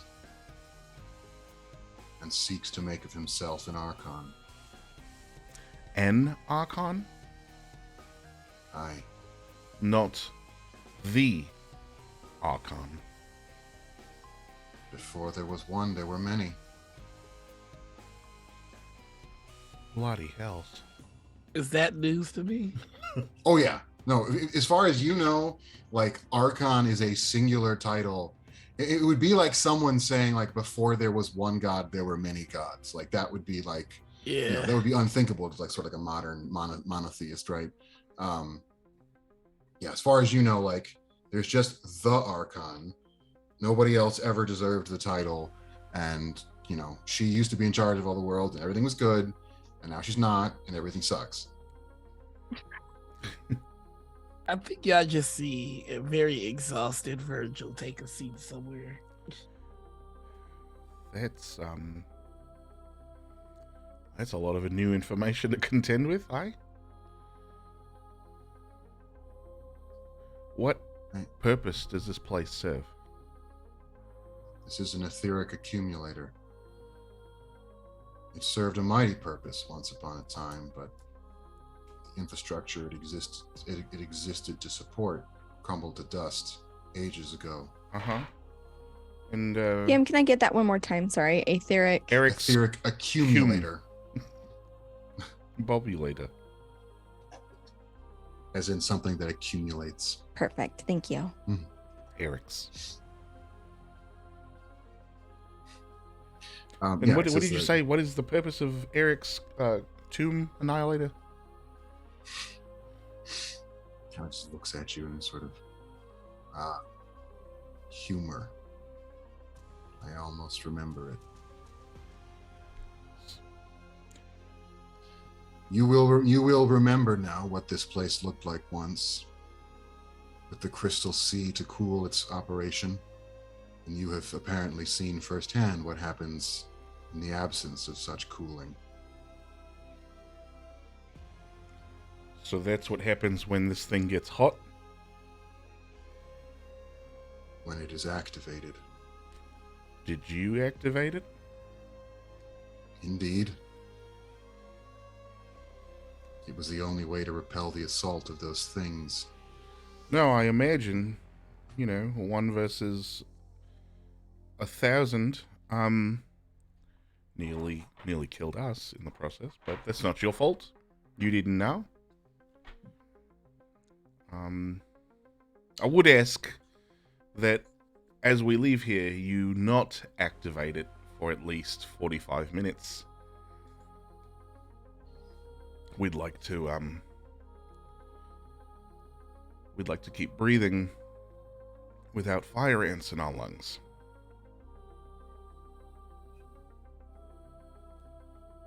This is all beyond my ken, beyond my purpose. I was not hatched for this. What were you intended for? I am a strategos. What is I that? fight and command those who are fighting. I had hoped to give my fellows more time to rest, and he draws the sword with a blue gem, and he holds it close, and he whispers something, and holds the sword out, and as he drops it, it transforms into a blue drake Amazing. who is carrying is wearing much lighter armor and has sort of more kind of a flowing cape, and is carrying a longbow that looks to be made out of it's like a recurved bow. It's made out of like bone and wood reinforced, and you can tell from how this drake is dressed, in particular from their earrings, that this drake is currently in a feminine presentation.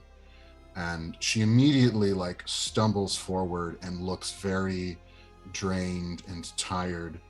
And the last guardian kind of goes to her and helps her stand and says, I'm sorry, I wanted to give you more time. And she says, it is fine. If we are needed, then we are there. And then sort of looks around at all of you. Who are these people? And the last guardian says, a question I've been trying to answer, but I think they might be what we have been waiting for. And kind of chidingly, the blue drake says, it is not your place to look to the runes, and says something that might be a name, or he actually the phrase translates to little darkness, which you get to, and you guys know enough about Drax now to know that that's some kind of pet name. And the last guardian says back to her and says, no, indeed, I leave that to my betters, as indeed I shall leave these negotiations. And he just he starts walking away, and then he stops and looks back and says, I don't suppose you're hungry. Directing it to all of you guys. I'm famished. What's your preference? Pardon? What would you like to eat? Ah. Do you have anything hearty, like meat? He claps his hand, and a series, 4 little tables and 4 chairs and 4 tablecloths fly from the other side of the room and set themselves up in front of you. The table, the chair, and then the tablecloth spreading over the top. And then a plate and a bowl and a set of utensils land. And he says, think what you wish, and holds to the plate or the bowl, and it will be full. And then he keeps walking. And the blue drake looks at all of you and stands a little taller and says, I am the Harbinger. Pleased to make your acquaintance. Please, eat. And then she looks at the tables and then kind of snaps, and then tankards fly over to every table, and she says, the same principle applies.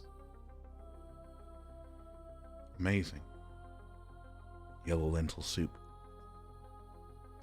Think about lentil soup. And not just lentil soup, like that really good lentil soup you had that one time. It's in the bowl. You guys ever eat with the Archon? The Harbinger looks at you.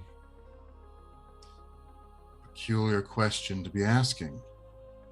I must inquire as to its purpose. Curiosity. There are few alive who even know that word. And yet you found one. There's a lot So more we of them did. than you think. The answer to your question is yes. We were all glaives once, back when such things were found among the worlds. So what happened? You just stopped doing what you were supposed to do? We protect this place, and we have never wavered in our duties. Oh yeah, this is really protected. The land's glass. Everything's fucked from 100 miles south to north. The fate of the sea was not our charge. We were to ensure the accumulator was not taken. I guess there's no better win than a tech one on technicality. Who commands your assembly? Well, Good luck finding that out, right? we do, for the time being. I mean, who among you is the leader? We don't really ascribe to such labels. Everyone kind of does what they want, and he glances in Virgil's direction. And there's like an accusatory squint, but then he smirks and looks back at the dragon. And you are gonna get a dart in the ass cheek as soon as he sees his reflection. See what I mean? What purpose brought you to this place? What were you hoping to achieve? Well, as I said to your friend there, we've only ever known the city we live in. What city is that? It's a place called Eudaimon. I do not know this name. We didn't know of anything else outside of it. We By would what talk. path did you come to this place? Describe to me your route. Not good with such things, Etienne. Vain. We've crossed what you would know as the sea. It's now just not but salt. Before that, a forest. Before that, What Flatlands. direction did you travel? correct me if I'm wrong, but we came from the northeast. That away. You've traveled. You've traveled Isn't it kind of like a east. You've gone east mostly. So yeah, so we've a come little from bit the north. north. You've So come we've from the come from the west. west. Mhm. Yeah, so Etienne would relay that.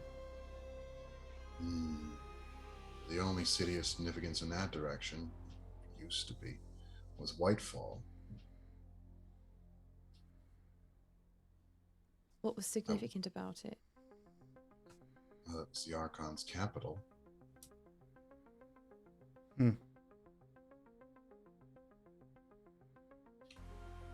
Had been since her domain extended over no more than Ismony.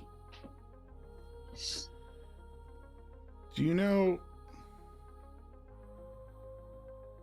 Did the Archon have servants or help or She had millions.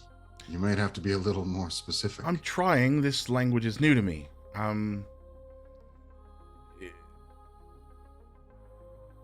Did she have handlers like bodymen? There were some glaives who were honored in their minds to serve directly beside her. Casso, you're trying to get an understanding of the wisdoms. I'm trying to see where they may have come from. They're not really forthcoming with the information, Etienne. These guys The are city well of Eudaimon is led by beings we call the wisdoms. They are human-like, and Etienne would then describe what the wisdoms look like as best as he can. Oh, right. And I'll cast minor illusion and try to just wordlessly while Etienne is speaking hold up an image. Spell doesn't work. There seems to be a Fritz inside your tower, which is odd because you have no problem summoning bowls of soup and drink. The ether cannot be shaped within the accumulator except by those who are bound to it. Ah, It will not stir to you here. how do I get myself bound to it? It's like a Wi-Fi password? She pulls down, like in the center of her chest, to reveal she has a gem in the center of her chest, and hers is blue, Ah, just as the last guardian had the black gem in the center of his chest. And she says, you couldn't be bound to this place even if you wanted to. Those who knew the ritual long ago turned to dust. Perhaps I should cut to the quick, since you seem to be rather confused sorts. You have seen the monstrous creatures that assailed this place. Aye. They come from an engine that has been corrupted.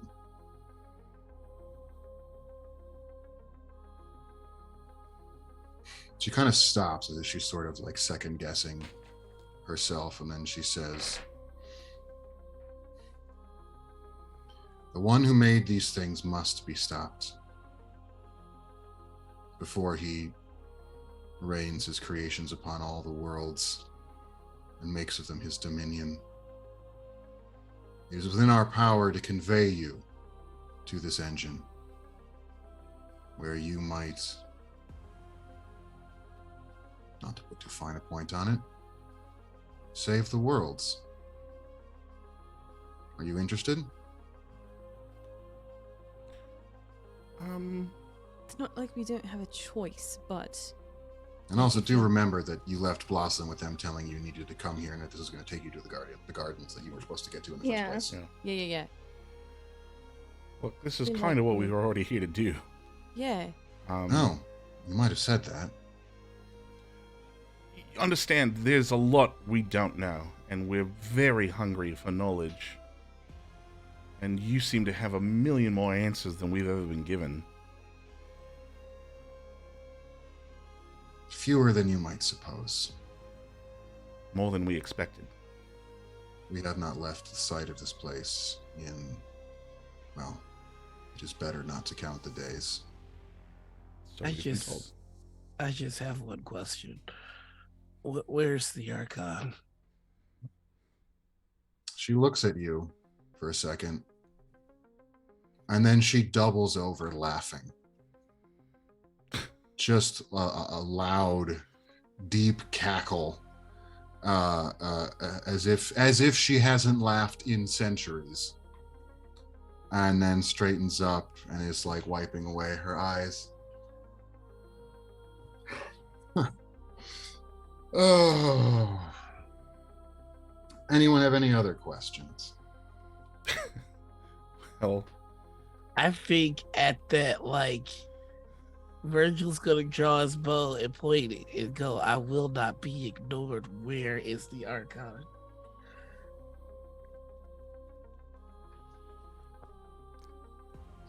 I think that was her way of saying that she's gone, Virgil. Etienne's she- just sitting in his chair, rubbing his forehead. Then they'll say it plain, they'll say it clear. If she was somewhere to be found, I'm sure she would have made an appearance by now. Yes, her stalwart guards would be on call to help with that, I'd imagine. I think you might have to content yourself with the knowledge, friend. She's long gone. Never to return.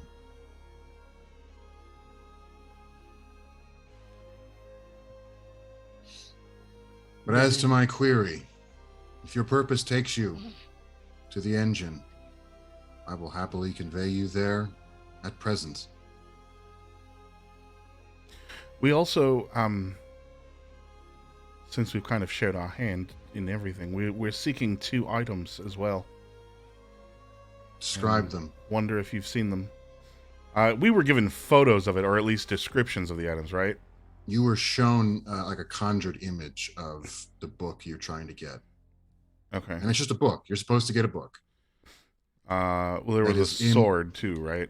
Yeah, that's what I No, was about there to ask is. about. So you were told to get a book, and you were told that it was in in the domain of the gardener, and that the gardener's area was somewhere near the final resting place of the sword of the Archon. Mm. The wisdoms expressed no interest whatsoever in that Yeah. sword. They want the book.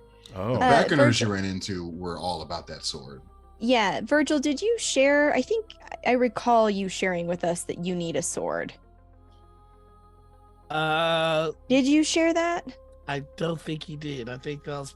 Yeah, you said he said he made a deal, but but not. I don't what think that he Yeah. ever deal said was. what for. We don't have Okay, any yeah, I specifics. just want to make sure that we know what we Yeah. know. Yeah, so everyone knows that they're like the place you're going. We know about the book. All right. You know about the book, and you know that it's supposed to be around the final resting place of the Sword of the Archon. Yeah. But So Cass will take out like a small leather-bound journal that he's got, and he'll scribble out a quick image of what the book looks Mhm. like and what the outside looked like. and she says, "A codex. I'm sorry, such things were never part of our domain. I imagine there could be any number of them scattered about. Were you told some sense of where you were meant to be looking?" Well, it just so happens directly where we were heading in the first place. Which is The Garden of the Gardener. excellent. And our purposes do align. Would seem so. She turns to the last guardian, and she says, "Little darkness, prepare provisions and ready their transportation." And he kind of perks up at that and then moves very quickly towards a door that just appears. He goes through it, door disappears behind him, and you are alone in the chamber with the Harbinger. Since we have a few minutes, may I prod for more questions? See if there are answers to be had? I just have one question to ask. You said that once before, but ask another. The Sword of the Archon. Do you know where it is? Do you know what it is? You are full of words that I would not expect to have survived this long. Most curious. I'm afraid you'll have to be more specific. Which sword?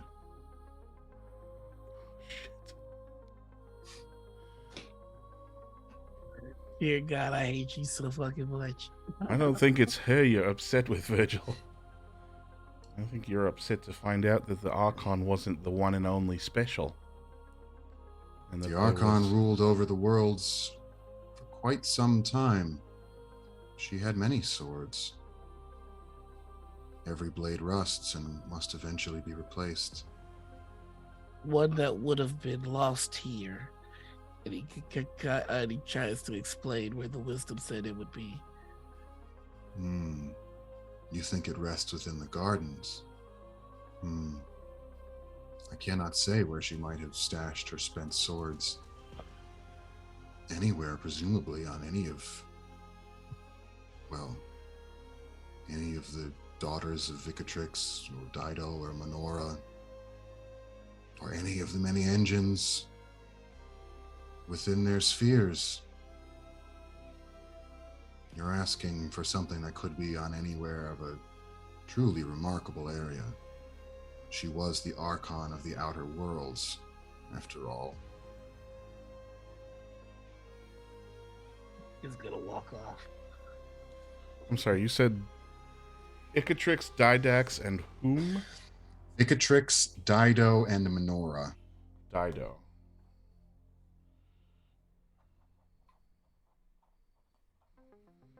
There is hardly any place Asherah's light does not touch, where the white worm might have entombed her blades.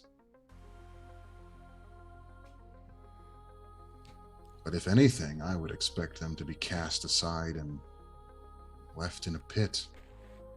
If there's one thing the Archon never was, it was sentimental. She would only store something if she thought it might be of use to her in the future. If its use was over, she'd leave it in a ditch.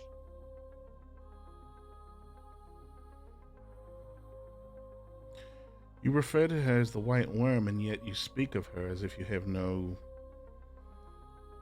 warm feelings towards the Archon. I have precious few feelings of any kind.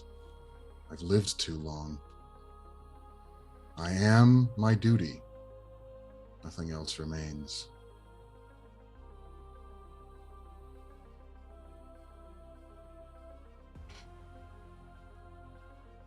Right. You mentioned you were glaives, yeah? Aye. Were you glaives to the Archon? The two tend to go together, yes. I understand, and I appreciate your patience as I ask some rather foolish questions, but it is only to get a better picture of what you are. How many are there amongst you? We saw the Guardian retrieve 4. Does that mean there are 5 of you in number? Originally there were, but one was lost. I believe that we did the due diligence of returning it. A clear gem and a pommel. Clear. Well, Aye. then you've at least given us something we might bury. But unfortunately, you have not returned our comrade to us. I'm sorry to hear that.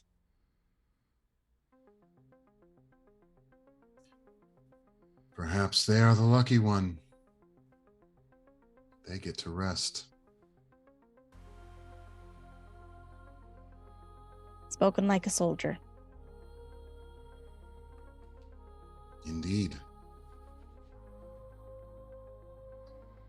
Real quick, Etienne. Mm-hmm. So paladins are knights who are sworn to specific oaths and go Yeah. into like different. What A lot of does, this is ringing pretty true. I know, but so like what like is there like heraldry that he wears? Is there obvious?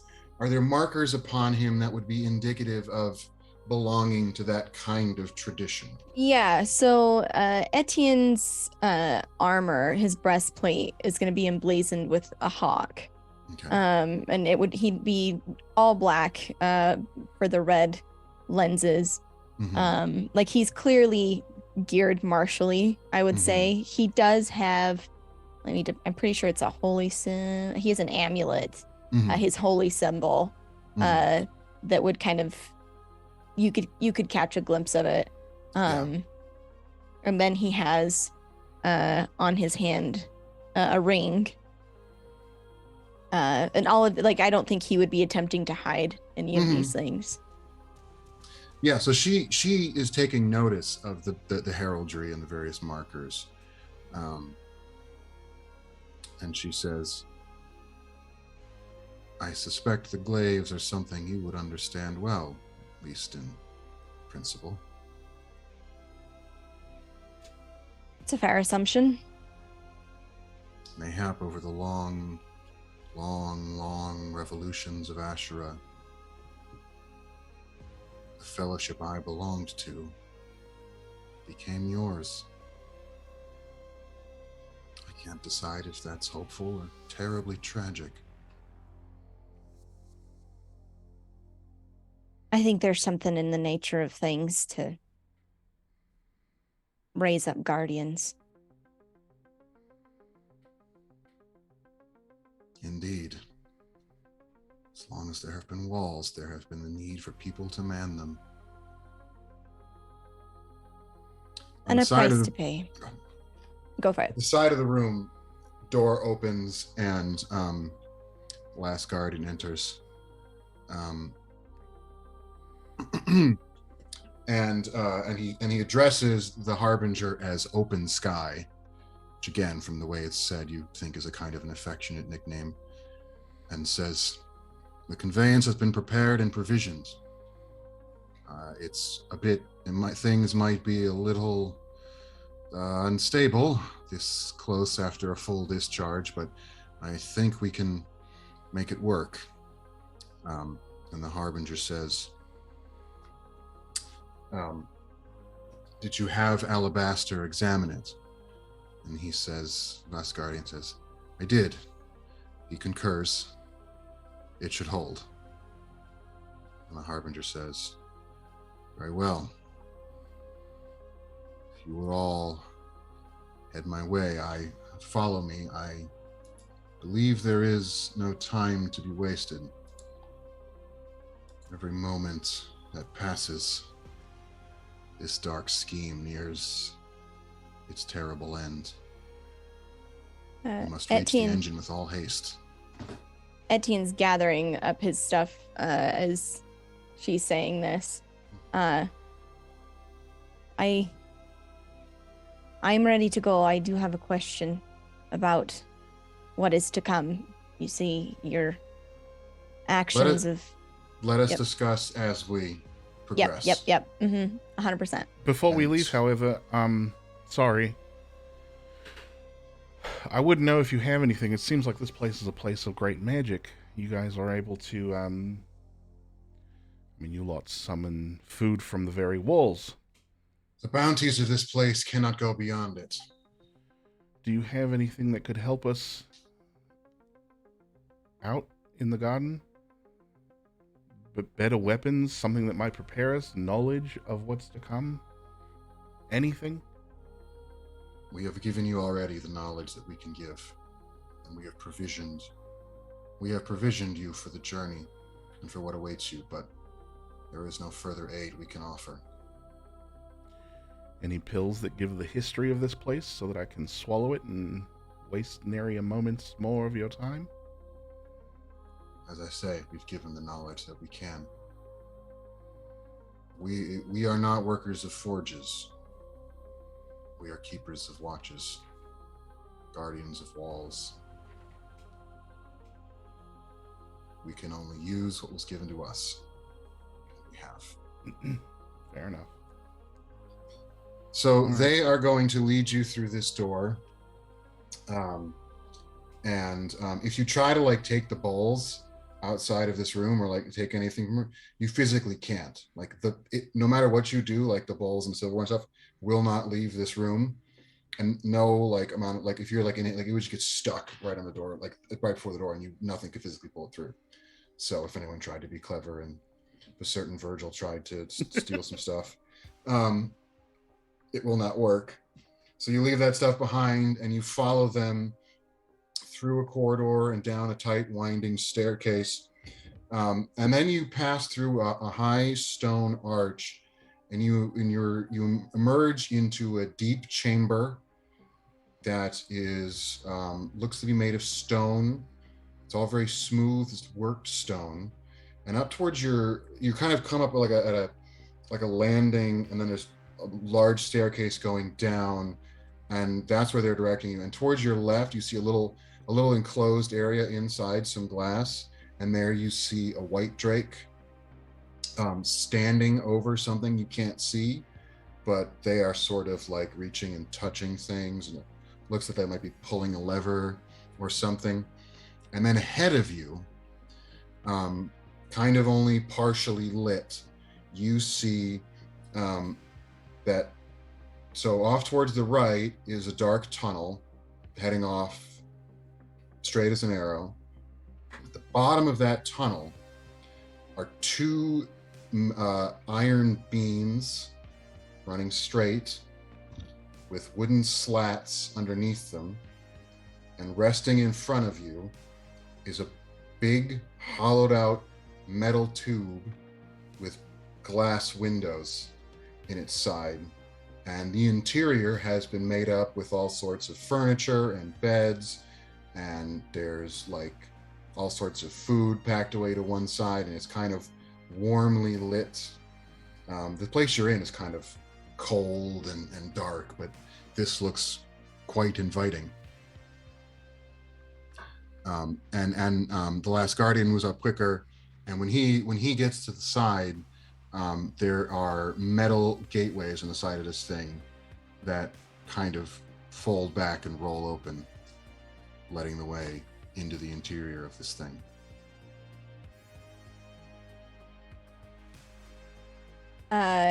Etienne's following as we walked and arrive where we need to be.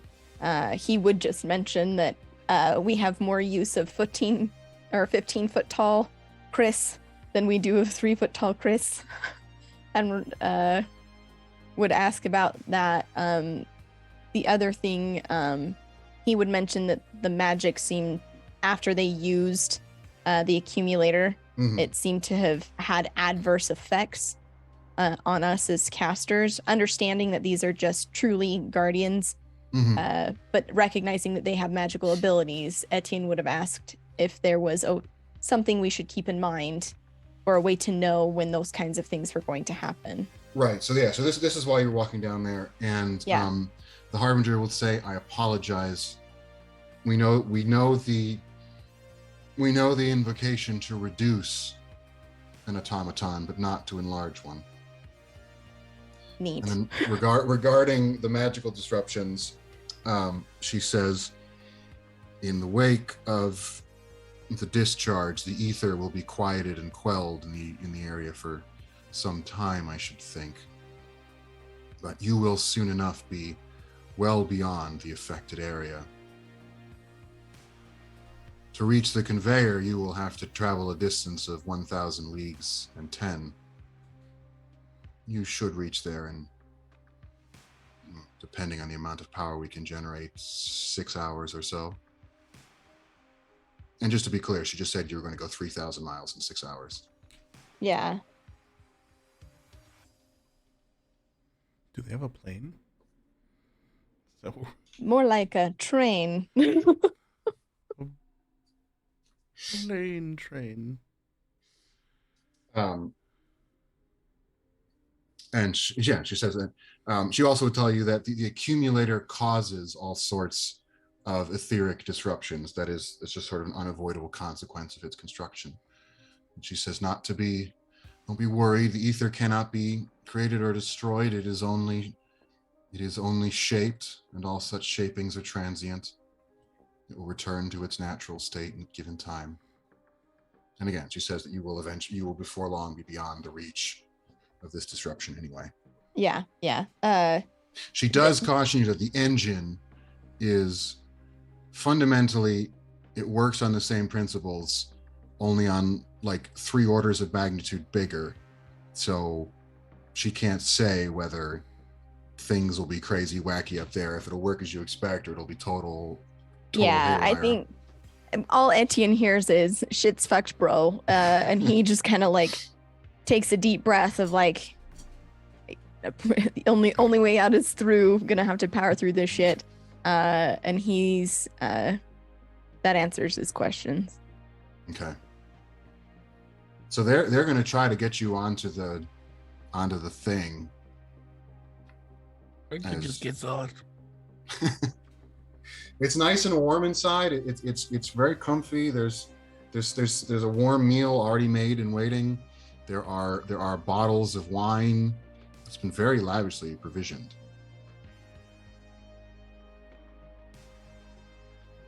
What's everyone else doing?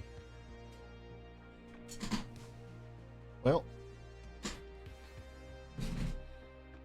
will this take us back? If you return the way you came, yes, it will. Assuming the mechanism on the other end is still operational. In that case, Fortunately, that we can't verify. may we have an opportunity to speak again then? I wish you good fortune.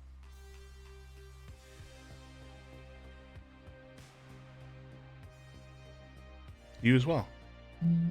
Try not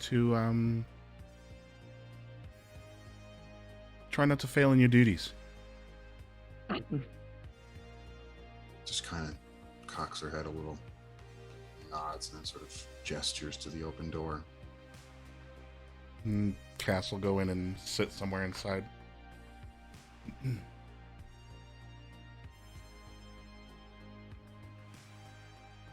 everyone else? I know Virgil's already aboard. Mm-hmm. Vane's just taking a minute and like marveling at the sight of this thing. I don't know if we would have seen anything here remotely close to this in Udine. You haven't. There's nothing like this in Udine. I figured. Just literally stunned into silence, looking at this thing and finally recognizing that her friends are climbing aboard whatever the fuck this is. Following suit. Okay, and Etienne? Etienne will bring up the rear. He's going to stop at the Harbinger and offer a salute. And then a short bow. I thank you for your answers. May your nights be peaceful and your watch short. Kind of smirks that and says, a bit late for that second one, but I appreciate the sentiment. And she puts a hand over the gem beneath her armor and bows. And the other two do the same gesture at the same time. Etienne kind of chuckles at her last remark, offers a friendly wave, and climbs aboard. Okay. And then just before the door closes, the Harbinger says, word of caution, I'd sit down until it gets up to speed. And when that light, she points, starts flashing, sit back down.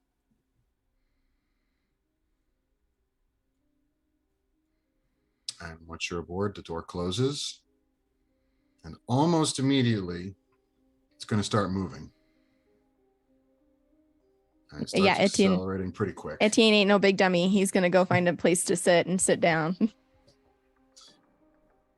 Yeah, I'm just going to assume everyone's going to Yes. sit down. And Yeah. as you're sitting there, it's just pressing you for harder and harder and harder into like the back of your seat. And before long, it feels like someone is pressing down on you pretty firmly, like pressing you into your seats. It's not too uncomfortable. The seats they're sort of gimbaled on the ground, and they kind of rotate and move, and there's a lot of foam and cushion and give. But as Vane would still be freaked out and like use Thorn Whip to like grab onto something and pull herself just a little bit further up. Like this is what the fuck is happening right now? so that you do that, you're still close enough. You're gonna have to make a roll for that. That's fine. That's totally fine. What Yeah. am I doing here? D20 plus proficiency modifier plus your spellcasting modifier, so wisdom. Okay.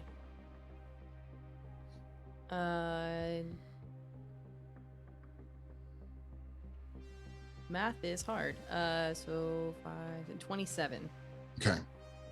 So you feel it's not as intense as everyone else, but you do feel like something pulling at you, kind of. But then the spell goes off, and you're able to do what you want to do. Okay. And as this, and once it starts going, so outside the windows it's just like black. You don't see anything. But at the front of the cabin where you are, there is just this blank stretch of glass, and after a few moments, it kind of crackles alive with light. And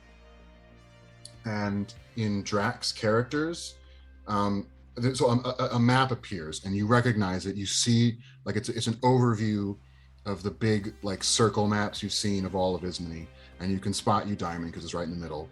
And then it zooms in on where the needle is, and then it shows a line stretching out way out to the Salt Sea, way to the very, as far as you know, like there's a circle of like livable area, and then there's a whole bunch that's not beyond. And that border is marked on this illustration, and your destination is marked as the conveyor, and it's just a little bit into that sort of like dead, nobody can live here wasteland area, and you see a straight path running, and then there are Drax characters counting down, saying that you will arrive, and it's sort of like the sort of flickering, and then eventually it settles at a figure of 12 hours, and it's just counting down, just clicking down the fractions of each minute. And as you speed off into the dark, we will take a little break. Sick! All right, don't go nowhere. Last leg of this trip for the year when we get back.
And we're back. Josh, take it away. Yeah, so the train hits a rock and derails and everyone dies. Goodbye, everybody. Well, it's The been end. real. Thank you for watching the Reclaimers. I told you it was all my fault. So much. What happens is you get on board, you kind of get situated. Once it gets up to speed, it's pretty comfortable. There's lots of food and stuff and provisions. There's big comfy beds. There's a good amount of room. And the trip is going to take 12 hours. So you guys you're all, tired and beat up and hungry. So you all just kind of, you eat some food. Those of you who are the eating types, you drink some water and then pretty much, it might poke around. There's not much to be found other than just lots of provisions and stuff. And then everyone's going to eventually turn in and take a long rest. And at a certain point in the journey, near the end, the tiniest, highest pitched little steam whistle you've ever heard comes out of Mini Chris. Because he still whistles at the start of every day. He's just little now. So cute. So it's basically it sounds like a tea kettle. And So not a very cute. big tea kettle. Cute. And then when you sort of wake up and come to, there's like 15 minutes left on the counter. Actually, less than it's like 10 minutes left on the counter, and that light the Harbinger told you about is flashing. So everyone gets into their chairs, and a couple minutes after the light starts flashing, you start feeling force going in the other direction, and as you're in the chairs, they eventually just spin around and snap. So that in other words, they can sort of lean you in the opposite direction as the train slows down. You will want to keep going. Welcome to Newtonian motion. So you're sort of now pressed into these seats as the train slows and slows and slows, and then after 10 minutes, you all of a sudden outside the windows to your right, you see stuff. You see a stone platform and some stone stairs. It looks almost identical to the place you left from. You're just coming at it from the opposite direction. And the train comes to a complete stop. The door is open with a soft chime. And there you are. Cass is going to step outside and immediately get like a grip on his surroundings. Yeah, so it's the same sort of construction where there's this big platform, and it looks like this place was built so that because you were in like one, vehicle of a certain length, it looks like this was built to hold much longer vehicles because there's a lot of space, and then it all kind of leads to this big staircase going up and then towards this arched exit, and then there is the little room off to the side what you saw on the other one, but it's currently dark and closed off. And then there's not much else. There's not too much like, dust or cobwebs that's accumulated here. It's surprisingly sort of just clean and empty. It's very, very quiet. Every sound you make is loud by comparison. The air tastes stale.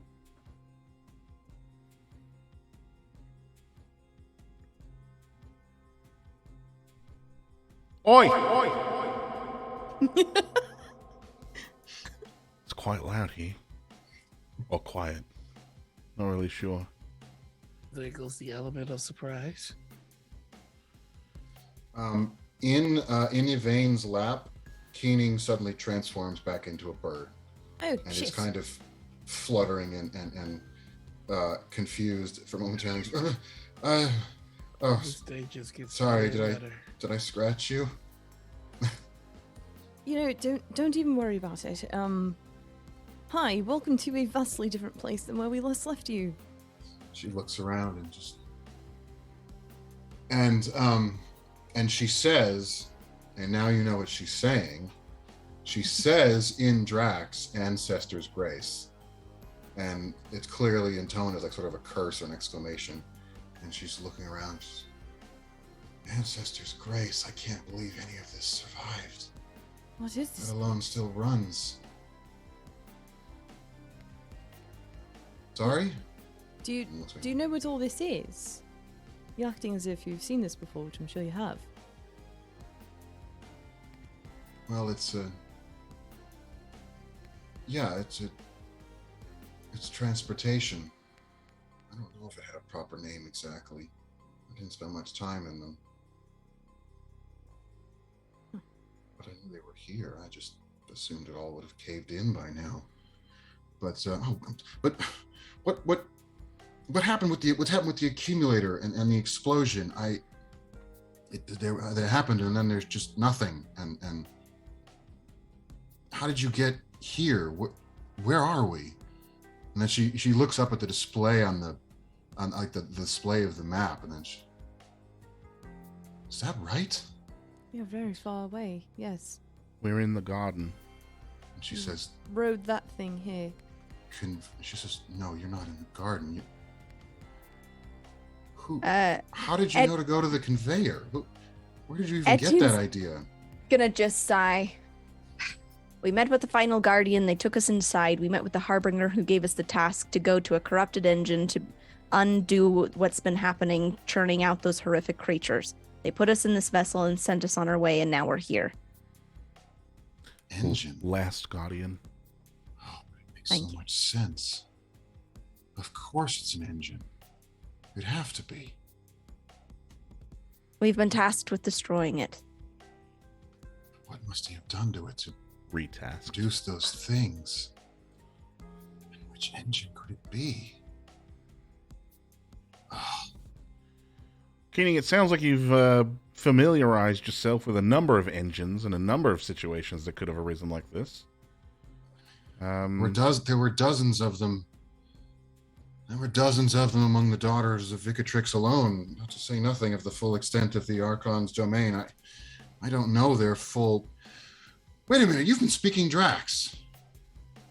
Yes. When... I was hoping we could maybe keep that a little bit of a secret, or it'd be more of a surprise. Well, we're speaking it right now, so... When did you... She's speaking in common. When did you learn to speak Drax? when we were children. Apparently, sort of. We have the memories instilled in here. Etienne just raised a singular brow. What it, Keening? You don't find any of us studious enough to learn it while you were gone? Not remotely. But mnemonic infusions, that makes sense. Another thing I wouldn't have expected to survive. You said the last guardian. What was that? What? A black drake, accompanied by a blue drake. There was a white one as well. We didn't have the pleasure. Bound to the accumulator. She says, the first ones. Well, I suppose there's lots of them still around. One's keeping to the old ways. Curious. I guess they must be manning the accumulator then. Quite. They could be bound to it. Poor souls. That's the understanding. Well, we'll all count ourselves lucky not to be them. So what's the plan then? You mean to activate the conveyor, go through, lead an assault upon the corrupted engine, and bring this gardener to his knees and snatch a book in the progress? Aye. But first, Well, why is it that you seem to know so much about this situation we've found ourselves in? After the fact, you seem to be like, oh, well, it's obvious that this was a... Forgive my tone, Keening, but... Could this not have been shared with us previously? Giving us a heads up to the situations we might have encountered?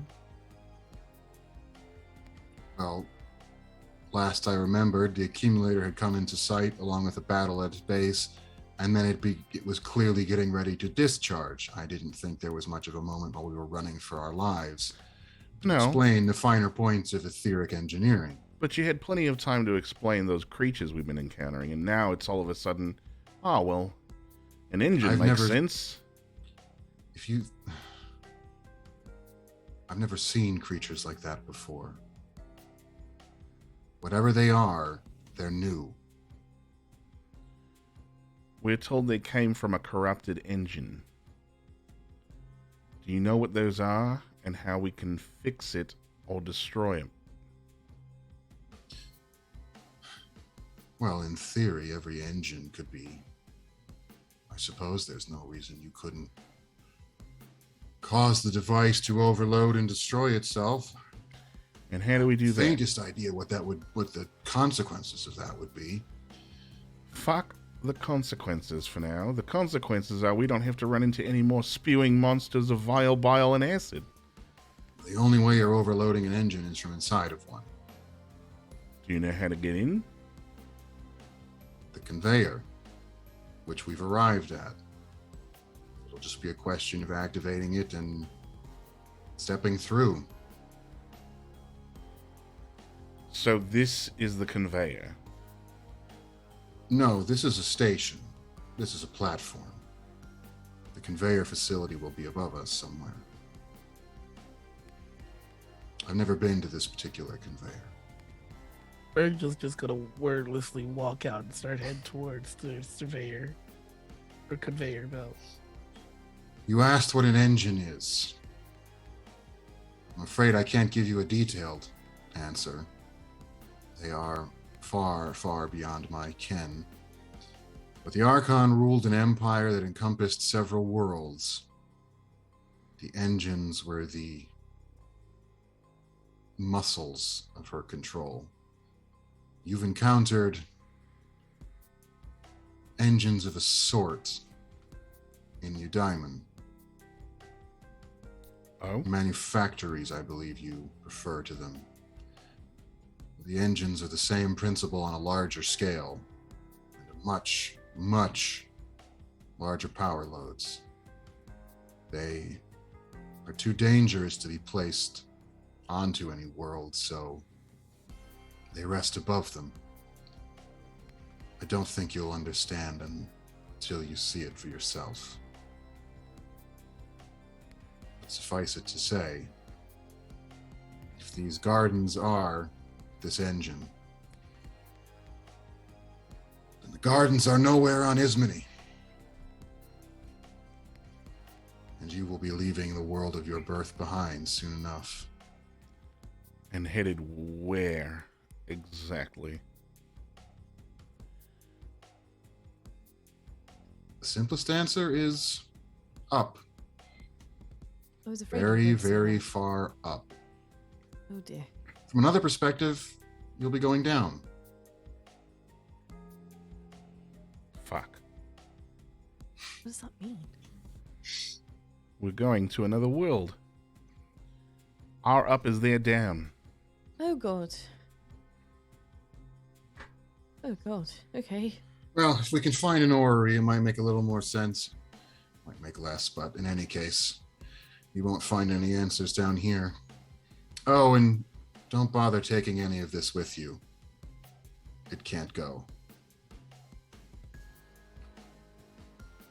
And she looks over at Chris and just kind of chuckles. Do you know how to fix it? I didn't know that they could do that. It's a handy trick. Fucking hell. I imagine he'll still be plenty useful, just smaller. Right then, come on, Chris. Let's go join Virgil, and I'll scoop him up like a baby, and I'll just carry him up to where Virgil was going. So everyone gets out of the train and goes, go up those stairs, head towards the big stone archway, and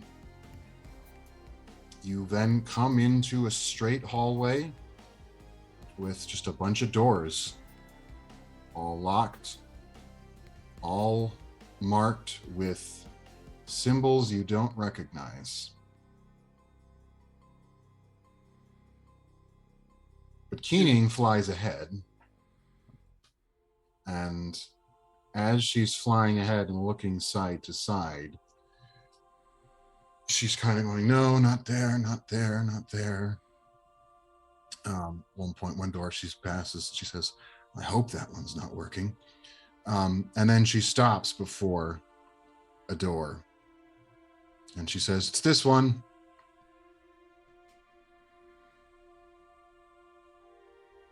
Okay, great. I trust you. Perfect. Me a little less, but here we go.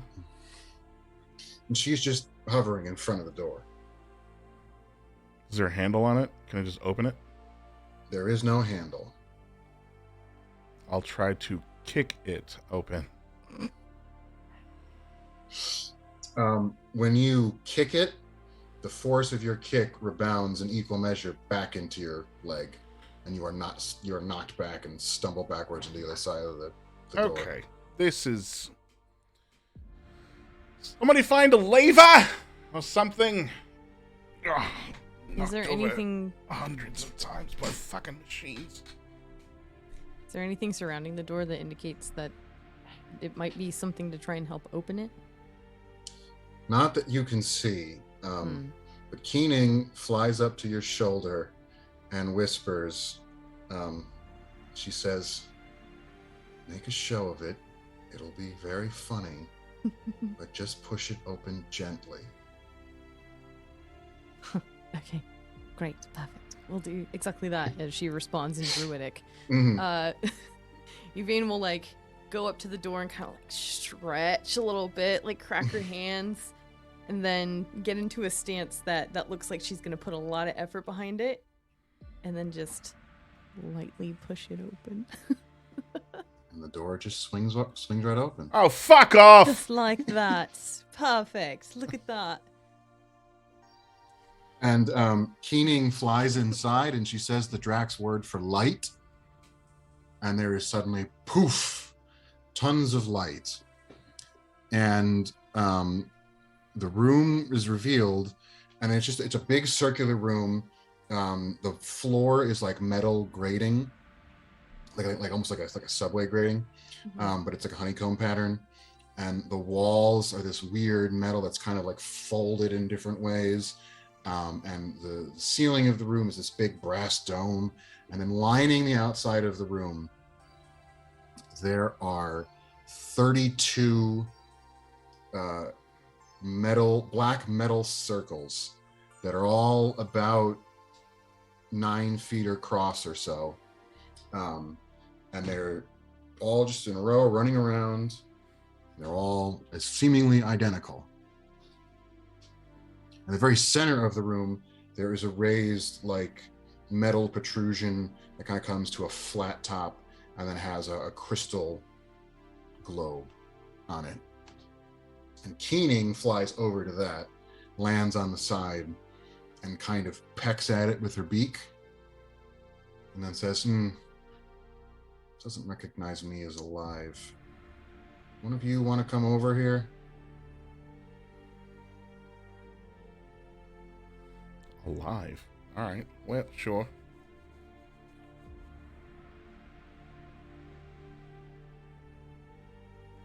And she's waiting for someone to like put their hand on the glass well, globe.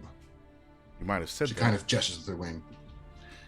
When you touch it, all of a sudden your hand is like pulled onto the glass and is held there in place. And the orb glows brightly, and it's very warm. It's a little uncomfortable, starts to singe a little bit. Only lasts a second, and you're able to pull your hand away, and your hand is burned a little bit. It's not bad, but it's a contact burn. And there is a loud, deep rumble from like somewhere else. And then one by one, a little dot of blue light appears in the center of each of the gates. One by one kind of appears and winks out. And then from above you, a series of arms and apertures and lenses descend, and light starts flowing through them. And then in the air around you, or above you, there's first a single big glowing ball of fire that starts pretty big, and then it gets smaller, and there's a character underneath it in Drax. And then there is a little circle that comes next out. There's a character in Drax. Another circle, character. I don't want to lose count. Another circle, character. Another circle, character. Another circle, character. So there's the 6. one in the middle and 6 around it. And as you're watching it, they are spinning around the inner one at different rates. And the names for them, from the center out, Asherah, which is of course the sun, Mm-hmm. Pia, Cariana, Belontir, Vicatrix, Dido, Menorah. Can we get those in the Discord? Yep. Absolutely. I will. Man, I've got 5 of those names. And as the sort of thing is continuing to come together, additional characters appear below them, giving each of those spheres an epithet. There we go. That's the one. And I will. It's Asherah. It's Pia the Swift. It's Cariana the Maiden. It's Belontir the Weaver. Vicatrix the Queen. Dido the Lady. And Menorah the Crone.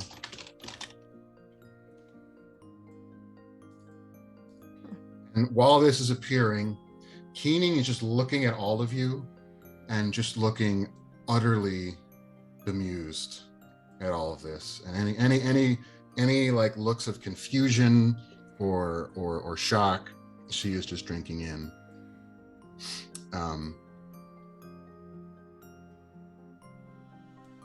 She says, so. She says, you guys don't realize where you fit in yet, do you? No. She says, someone put their hand on the orb. Think of Ismene. It fucking burned me when you put it on there. Be careful. And so you touch it, and the perspective shifts, and the focus goes onto Vicatrix. And this whole projection is just sort of monochromatic, and it's mostly just sort of like outlines. But Vicatrix is still represented as this really big sphere with these sort of different lines going around it. And there's this one big sort of circle in the middle. It's kind of slowly rotating itself and kind of moving around as Vicatrix rotates, but then eventually Vicatrix stops.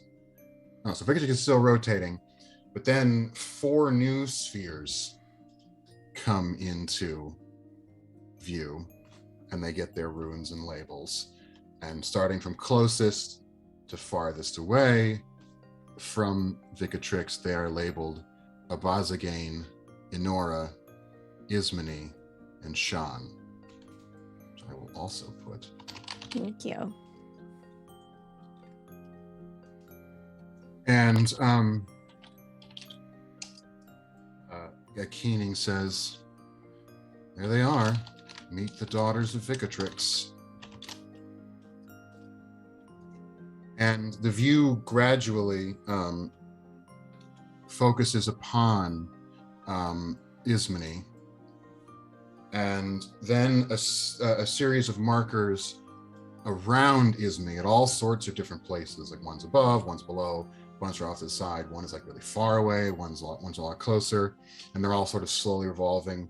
And eventually all the other things wink out, and you're just looking at Ismene, and you're seeing these sort of blocky things moving around her, and there are 16 of them get numbers, and they're in Drax, but you now know how to count in Drax, and they're just counting 1 through 16. And then a series of numbers wink out, and their images go away. So you're left with there are just 13 that are still left illuminated. And Keening says, well, has to be one of these. Is there no way to tell for sure? In theory, the conveyor can tell you. You just have to ask the right question.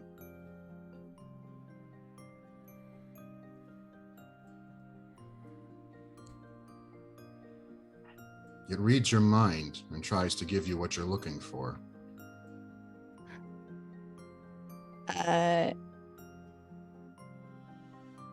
Etienne would walk up to this thing and just kind of look at Yvain with a nod before putting his hand out. And the thought he would hold in his mind is the corrupted engine. Yeah, the globe sort of warms, and then 6 of the numbers are still illuminated. And then I think from there he would think the garden. 4 of them are illuminated, but it's a different set from the original 6 that are now illuminated.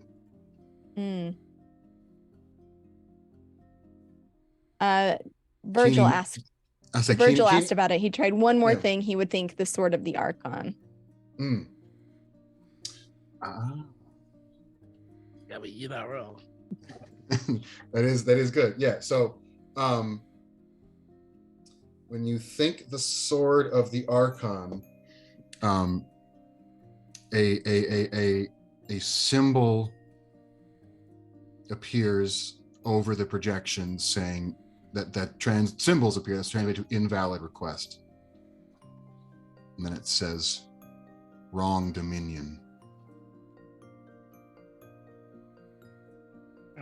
Like, if there's no facial change on Virgil. It's like, this is to be expected.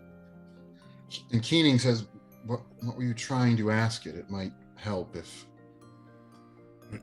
everyone had some sense of... I tried to find corrupted engines as seemingly that's abnormal. It showed 6. I asked about the garden, it showed 4. And I tried to hold the sword of the Archon in my mind, and it said it was in a different dominion.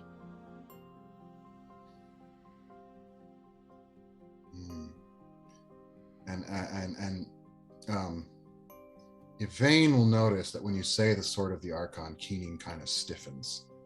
And Yvain notices because she's known Keening the longest and knows kind of can read her avian moods. And she says, "Gardens is a modern term. The machine wouldn't know that. So it might think of something. It might think the next best thing. Engines interested in agricultural production, that sort of thing. And if you said corrupted, it might have taken that to mean malfunctioning."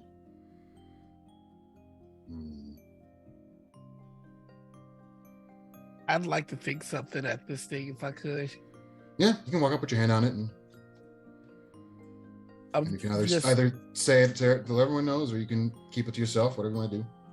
He's gonna think last known location of the Archon. It says invalid request. Please, and the text says, place your query in a different format. Where was the Archon last? Where was the Archon last seen? This time the characters come up saying information restricted. By? And in the image that it projects is a 5-pointed star inscribed inside of a circle, which is of course the Beckoner mark, and they believe to have been the mark of the Archon. And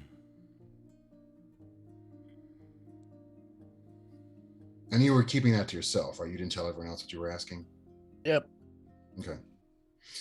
Keening says, "I don't suppose I want to ask what questions you were trying to inquire of the machine.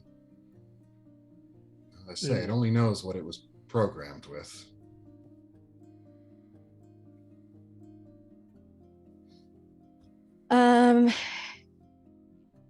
Intelligence checks. Yeah. Before I roll, I want to Yeah. try one other thing. Go for it. Because the Harbinger told us that, or rather, the last Guardian told us that they hadn't heard the name the Gardener. They had heard Father, Creator, Mhm. Sire, those kinds of things. So Mhm. I think,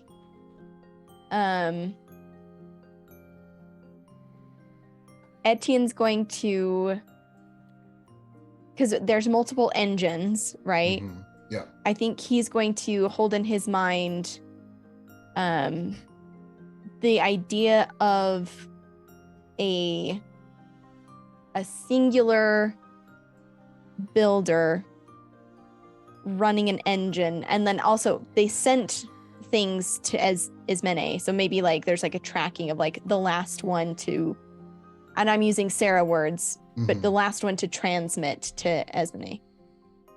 Okay. So when you think like the different titles like creator, maker, different engines light up, but it's not consistent.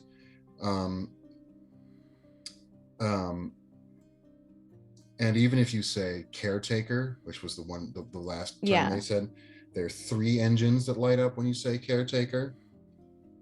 And those are numbers 3, 9, and 15.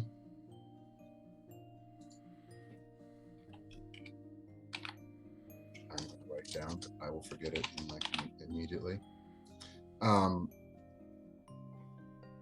And when you think last to transmit, a series of them light up. It includes some of the ones, but some not other ones. Now everybody can do an intelligence check. 14. 19. Fuck yeah, smart boy. Let's go. 20. What did you get, Nor? 20. 20. Nice. Okay. And Yvain, what did you get? 15. 15. Okay. Yes. Dumbest of So the bunch. Virgil and Etienne, the smartest boy, you think about the void ship, which brought those things down here. It must have left from somewhere. Perhaps perhaps that can be tracked. I feel like we have that realization at the same time as Etienne just kind of like out loud is muttering, "You cannot trace the army. You cannot trace the, but perhaps you could trace," and like looks at Virgil like the ship, and is gonna think the void ship. And only number 9 lights up. Oh. And then characters appear saying, "Confirm destination."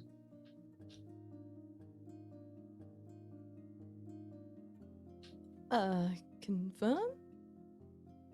Question Nothing mark? happens when you say it. Damn it. Are we ready? Who's doing it? Yes. Are we sure? It's the only one that gave us a single answer, so Let's just be done with it. aye. Etienne will look at Keening with that glassy stare, and make as much eye contact as one can make with a magic bird, and will say, "Confirm." Your hand is still on the thing, right? Mm-hmm. Okay, that's what does it. So then one of those circles, there is a swirl of sort of silvery blue light.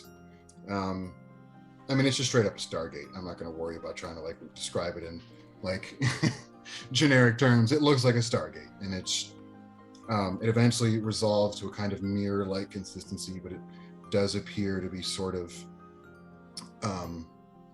liquidy. And Keening will say, "As you're fond of saying, no way out but forward." And then softer, she says, "Ancestor's great, but I hate fucking portals." And then she turns back into a knife and at Yvain's side. So there it is. Big swirly portal. Well, no time like the present. Let's go get us a book from the library in the Virgil garden. just walks in. Just walks in. And the way it's like, so the floor is like this, and the portals are a little bit at an angle. So you kind of have to like, you're kind of jumping in and through. So you can't just sort of walk through. You have to kind of jump a little bit, take a little bit of a leap of faith into it. Yeah. So Virgil goes through. Yeah. I'll look back Okay. at the other two before I like bow and then just pirouette into the like angled hole. You go in. Pirouette, huh? Just jumps and spins and pew. Give me an acrobatics. Oh no. 23. Oh, thank Okay, God. fine. If you rolled bad, you're gonna hit your head on the side of the portal. I never roll bad. And the rest of the other two? Etienne's gonna stand and look at the portal, and Yvain would see him nervously, like running his finger over the ring on his hand, just with a brief hesitation. And if like he'd look over at her and try to offer as comforting of a smile as Etienne can muster. Well, on we should go then, huh? Yvain will respond by securing her massive tome to her chest via several straps, tightening it in as best she can, and then just kind of rolling up her sleeves, exposing the chaotic and strange, thorny tattoos on her arms. Only way through is through. Aye.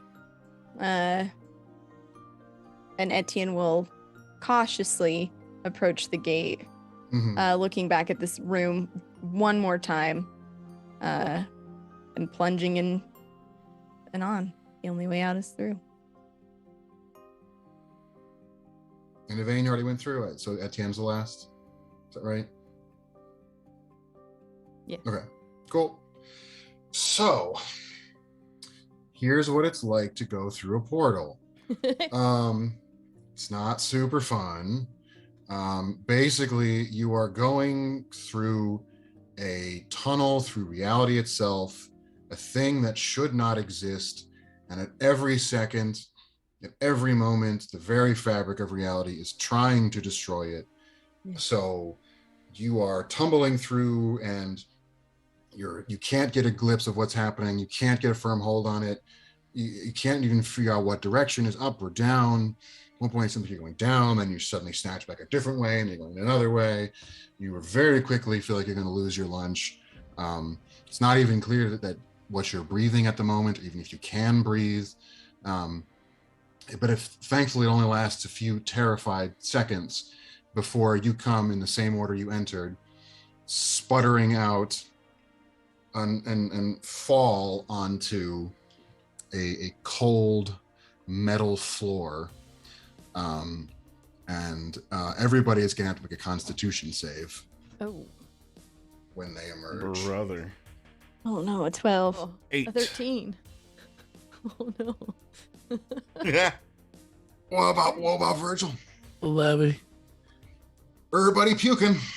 Everybody's puking when they get there. Oh, gross. Losing all that tasty food that you had. Exactly. And you puke onto the cold metal. And behind you, once you're through, there's still another portal. It looks the same, there's just one of them. And after a second, it swirls and snaps closed.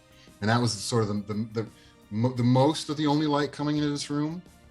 And so then it's dark, and you're on the ground, and for you're sort of paralyzed for a minute of just like crazy vertigo. Feels like everything is swinging away, and you're kind of just grabbing onto the ground. But that slowly passes, and then you realize that there is faint light coming from over your back shoulder, kind of back and to the left. And tell me who's going to be the first to look in that their direction as well as doing other things. Definitely me. Okay. We'll go for it. So whoever is the first to turn, you find yourself facing. Well, it's hard to make sense of it at first. Most of what so there's big metal walls, but then there is what is clearly some sort of window part you can see through. It doesn't look like glass exactly, but you can, and that takes you a minute to realize that you're not just seeing black, because you see tiny little distant twinkling lights, and you realize they're stars. And slowly, and you notice that all the stars are slowly moving. And as you're looking, and you kind of, once you step closer, and you realize the light is coming from a much brighter source in the distance. And then down into your left, and you can just see some of it. The curve of it kind of is encroaching but receding from the view that you can make out of this area is a great big, so you can see a part of this great big sphere that is green and white, and as you're looking you see a big stretch of yellow brown, and as you're staring at it, as you just before it slips out of view, you see things that are familiar, and you realize that big stretch of brown looks like the salt lands on the map the Wisdom showed you. And on the other side of the view that you can make out from here, something else is coming into view. And it is plainly many, many, many times bigger than what you were just looking at, which slowly dawns upon you, as possible as it seems, that is Ismene. You are seeing from a great height.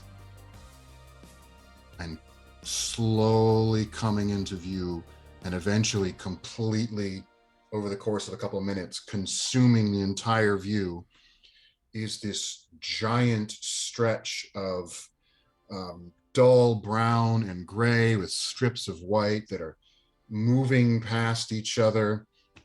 And then what comes spiraling into view is this blood red big circle that is just spinning and revolving. And it's almost like an evil eye. And it eventually comes to completely overtake the entire view of what you're looking at. And at this point, you're all like up at it, staring out at this view. And you will remember that when you were in the conveyor room and there was all the different projections, that there was one labeled Vicatrix that had sort of different bands moving in different ways and a big slowly rotating circle on it. And it sort of, again, slowly dawns in your minds that's what you're looking at. That's Vicatrix. Keening has turned back into a bird at this point and is sort of watching you all. And she says, "Everyone, meet Vicatrix the Queen." Are there people there She like kind of- us? She kind of chuckles. "No, the Queen is most inhospitable, but fortunately her daughters make much nicer homes."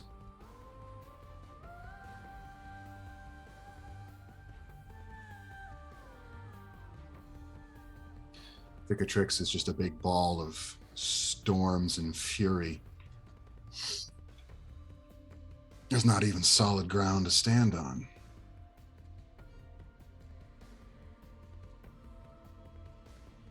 It's always been there. Indeed. And of course, you've never seen her because Ismene only shows her mother one of her faces. Hmm.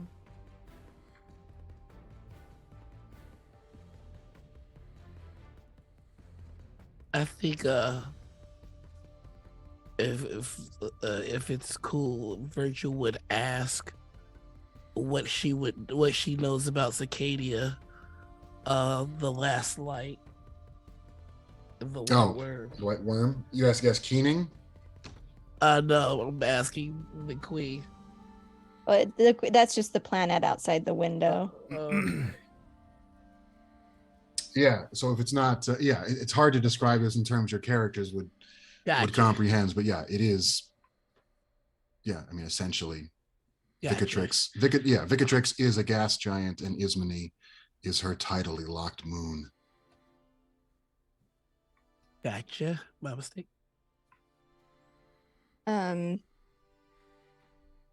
Etienne's going to look at Keening.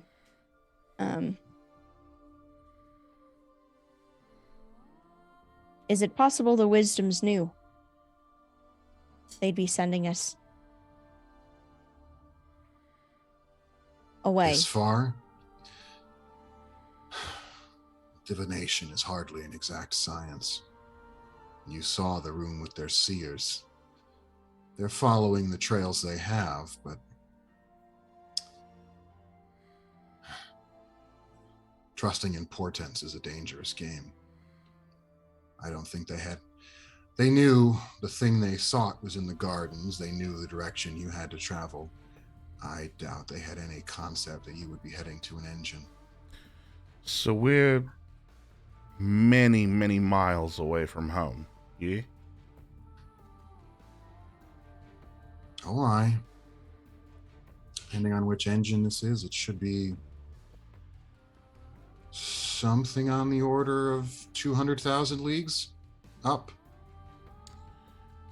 Cass looks really concerned as he then holds his hand out and tries to cast Minor Illusion. It works.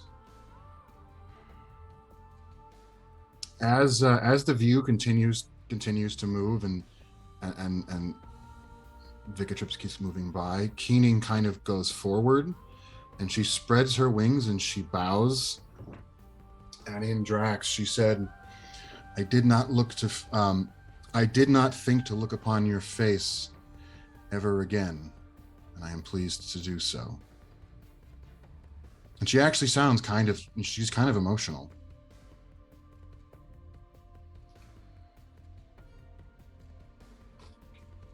She talking to a fucking planet?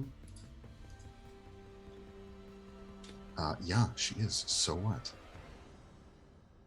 Talk to a planet. That's pretty I cool. mean, go get your bed checked. I mean, what is druidry if not talking to planets? That's true. Etienne wants to take a gander. To the moon. Bro, you've been Etienne living on the moon this whole time. Yeah.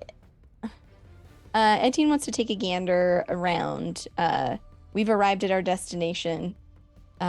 Apparently we need to sabotage some kind of engine by overloading it. Given that we have this window out, is there like a hall, a door? Yeah, so you're in a fairly small room. It seems to just have this like viewing area and then the portal. And then there's another like one of those control orbs.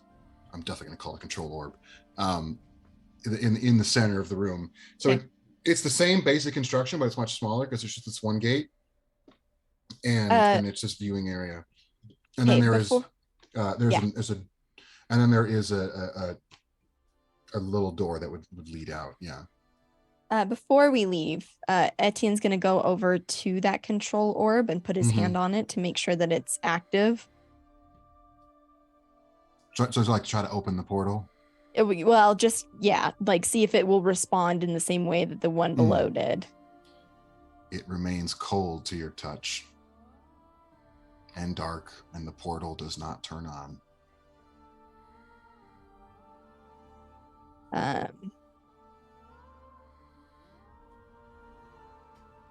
He'll let his hand fall to his side before turning around and looking and turning to Keening. the magics that operate this, can they be turned on, turned off, removed? The engine powers its own portals, its own conveyors, so somewhere in here there will be a switch to throw.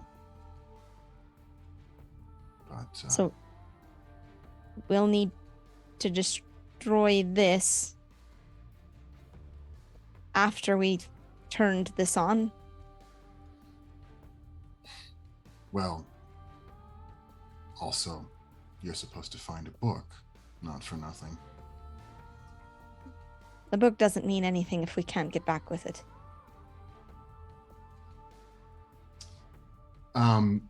Virgil and Yvain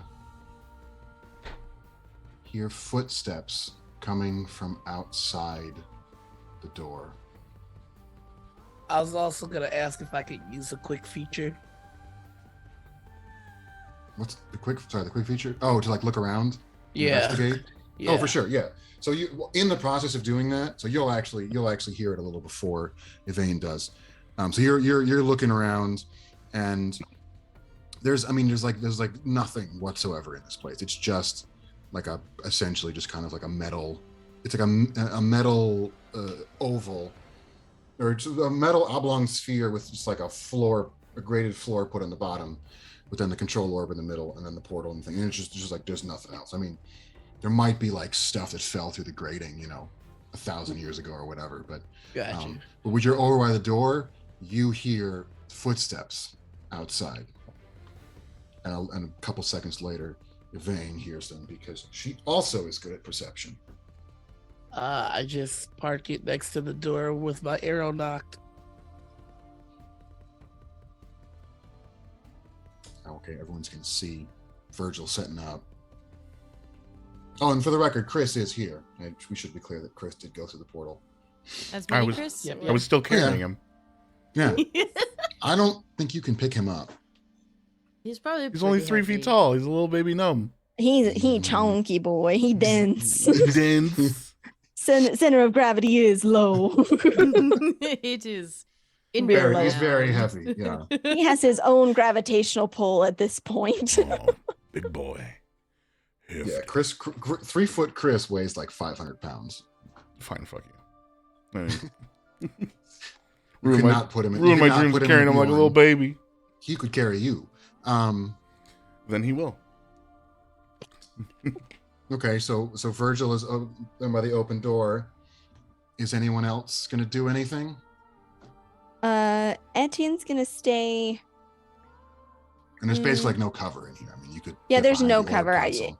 No, Etienne's gonna just stay where he's at, but unsheath his sword and have his shield out, ready to maybe talk to whoever comes through here, but guessing that violence will be chosen. Virgil, you are close enough to hear 2 people conversing, and one of them says, "It's them. It has to be." And the other kind of chides the first one and says, "Be quiet. You don't know anything."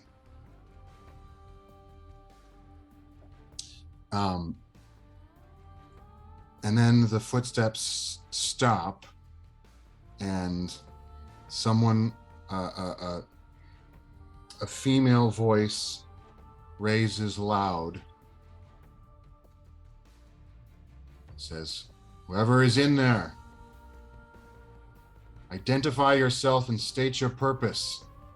In the name of the Archon, tell us why you have come." And on that cliffhanger, that's going to be the end of the episode. No.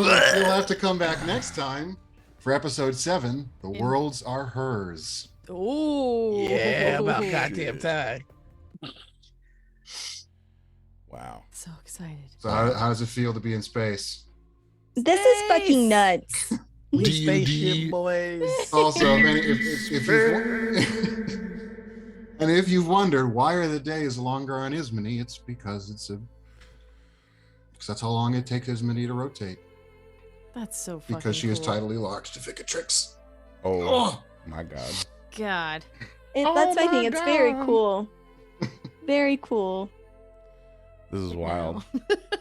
I love the juxtaposition that's happening of like with Virgil being like we're trapped in this teeny tiny city that's locked like on this locked moon in like the universe. And like Virgil's experience of like I know the bigger picture and having his mind like continually blown by like how little of the picture we see. And then the juxtaposition of Etienne, who's like, I don't need the bigger picture. I just need to do XYZ. And it's like, no, you do need the bigger picture too. So it's like this weird, like opposites kind of a thing where like the more we learn, the more discouraged we both get, but for opposite reasons. Like 'Cause I'm like- Virgil is hitting his peak. Well, I guess nothing matters. Fuck it then. Yeah, and Etienne's very much like all of this fucking matters if I'm going to accomplish what I need to, and I'm pissed. So small we are in the grand scheme. This was fun. Thanks, Josh, for running the game Yes. again. Thank you, Josh. And thank you all for being here, Noir. Thanks for sticking it out, even though you were sticking sicky with it, sick bud. boy. Yeah. No problem. Sticking around to the very, very bitter end. Good job, you. Why don't you start with where people can find you when you're better? The internet. You can find me dnorenigma.com. I have merch there. Help me out with Christmas and buy some of my merch. Some of it's even funny. I do a weekly news show every Friday with Jim Con TV called Table Takes. I do a news show every week with my partner, Morning Ritual. And I have a weekly podcast with my sibling, Dungeons and Dragons. So check that out. Awesome. That puts me next. Hi, hello. I'm Osarix Franco. I played Etienne Durand. If you like my face and the words I say sometimes, you can find me on Twitch, Twitter, TikTok, all the places at Osarix Franco. I do a variety of TTRPG content across several amazing communities, and the next time you can see me doing that thing is going to be this Sunday over on Plus One EXP as a part of the cult. Keegan and I will be doing our next episode of Character Study. We're joined by Jeff Stormer from the podcast One, and should be a really great interview, so come check that out. And then next Sunday, the 18th, I'll be running the last session of my Apocalypse World game, Dirt, which should be a romp and a riot. That's over on Nat 20. So check that out on the 18th. Ash. It me. Hi, I'm Ash. I go by Ashton Rabbit here on Twitch and all over the internet. I don't have much coming up in the near future. You can come back on Monday for more Ashen Mondays here on Bright's channel, in which we just do whack shit, playing video games, hanging out, and talking about absolute nonsense. And then for TTRPG stuff, I might have Tenements of the Great Rift on the 18th. I might not, because the holiday. Who knows? I think we've already scheduled when we're doing the next Reclaimers, though, right? Is that the 7th? The 7th is what we. Cool. On the 7th. That is the next guaranteed time in which you can see me doing TTRPG stuff. So that's it for me. Yes. Hi, I'm Josh. I'm running this. It's all my fault, etc. I'm the one who decided to set a D&D campaign in like the terraformed moons of a gas giant, so I had to keep track of a day being 6 days long. I made my bed and now I'm sleeping in it, I guess. And you can see me on the 7th to see just how wacky this stuff can get. Spoiler alert. It gets I'm wackier. pissing with anticipation. You get that looked at. Yeah. And if you're here, you already know who I am. Catch me tomorrow on Monday and every Saturday, I guess one of the Saturdays of every month until this is done. And then 2 weeks, I'll be on that dirt show that Sarah mentioned before. Aside from that, some things are in limbo. So with the holidays, wait until January to hear more about what's going on around here. Until then, stay strange, but don't be a stranger. See you next time.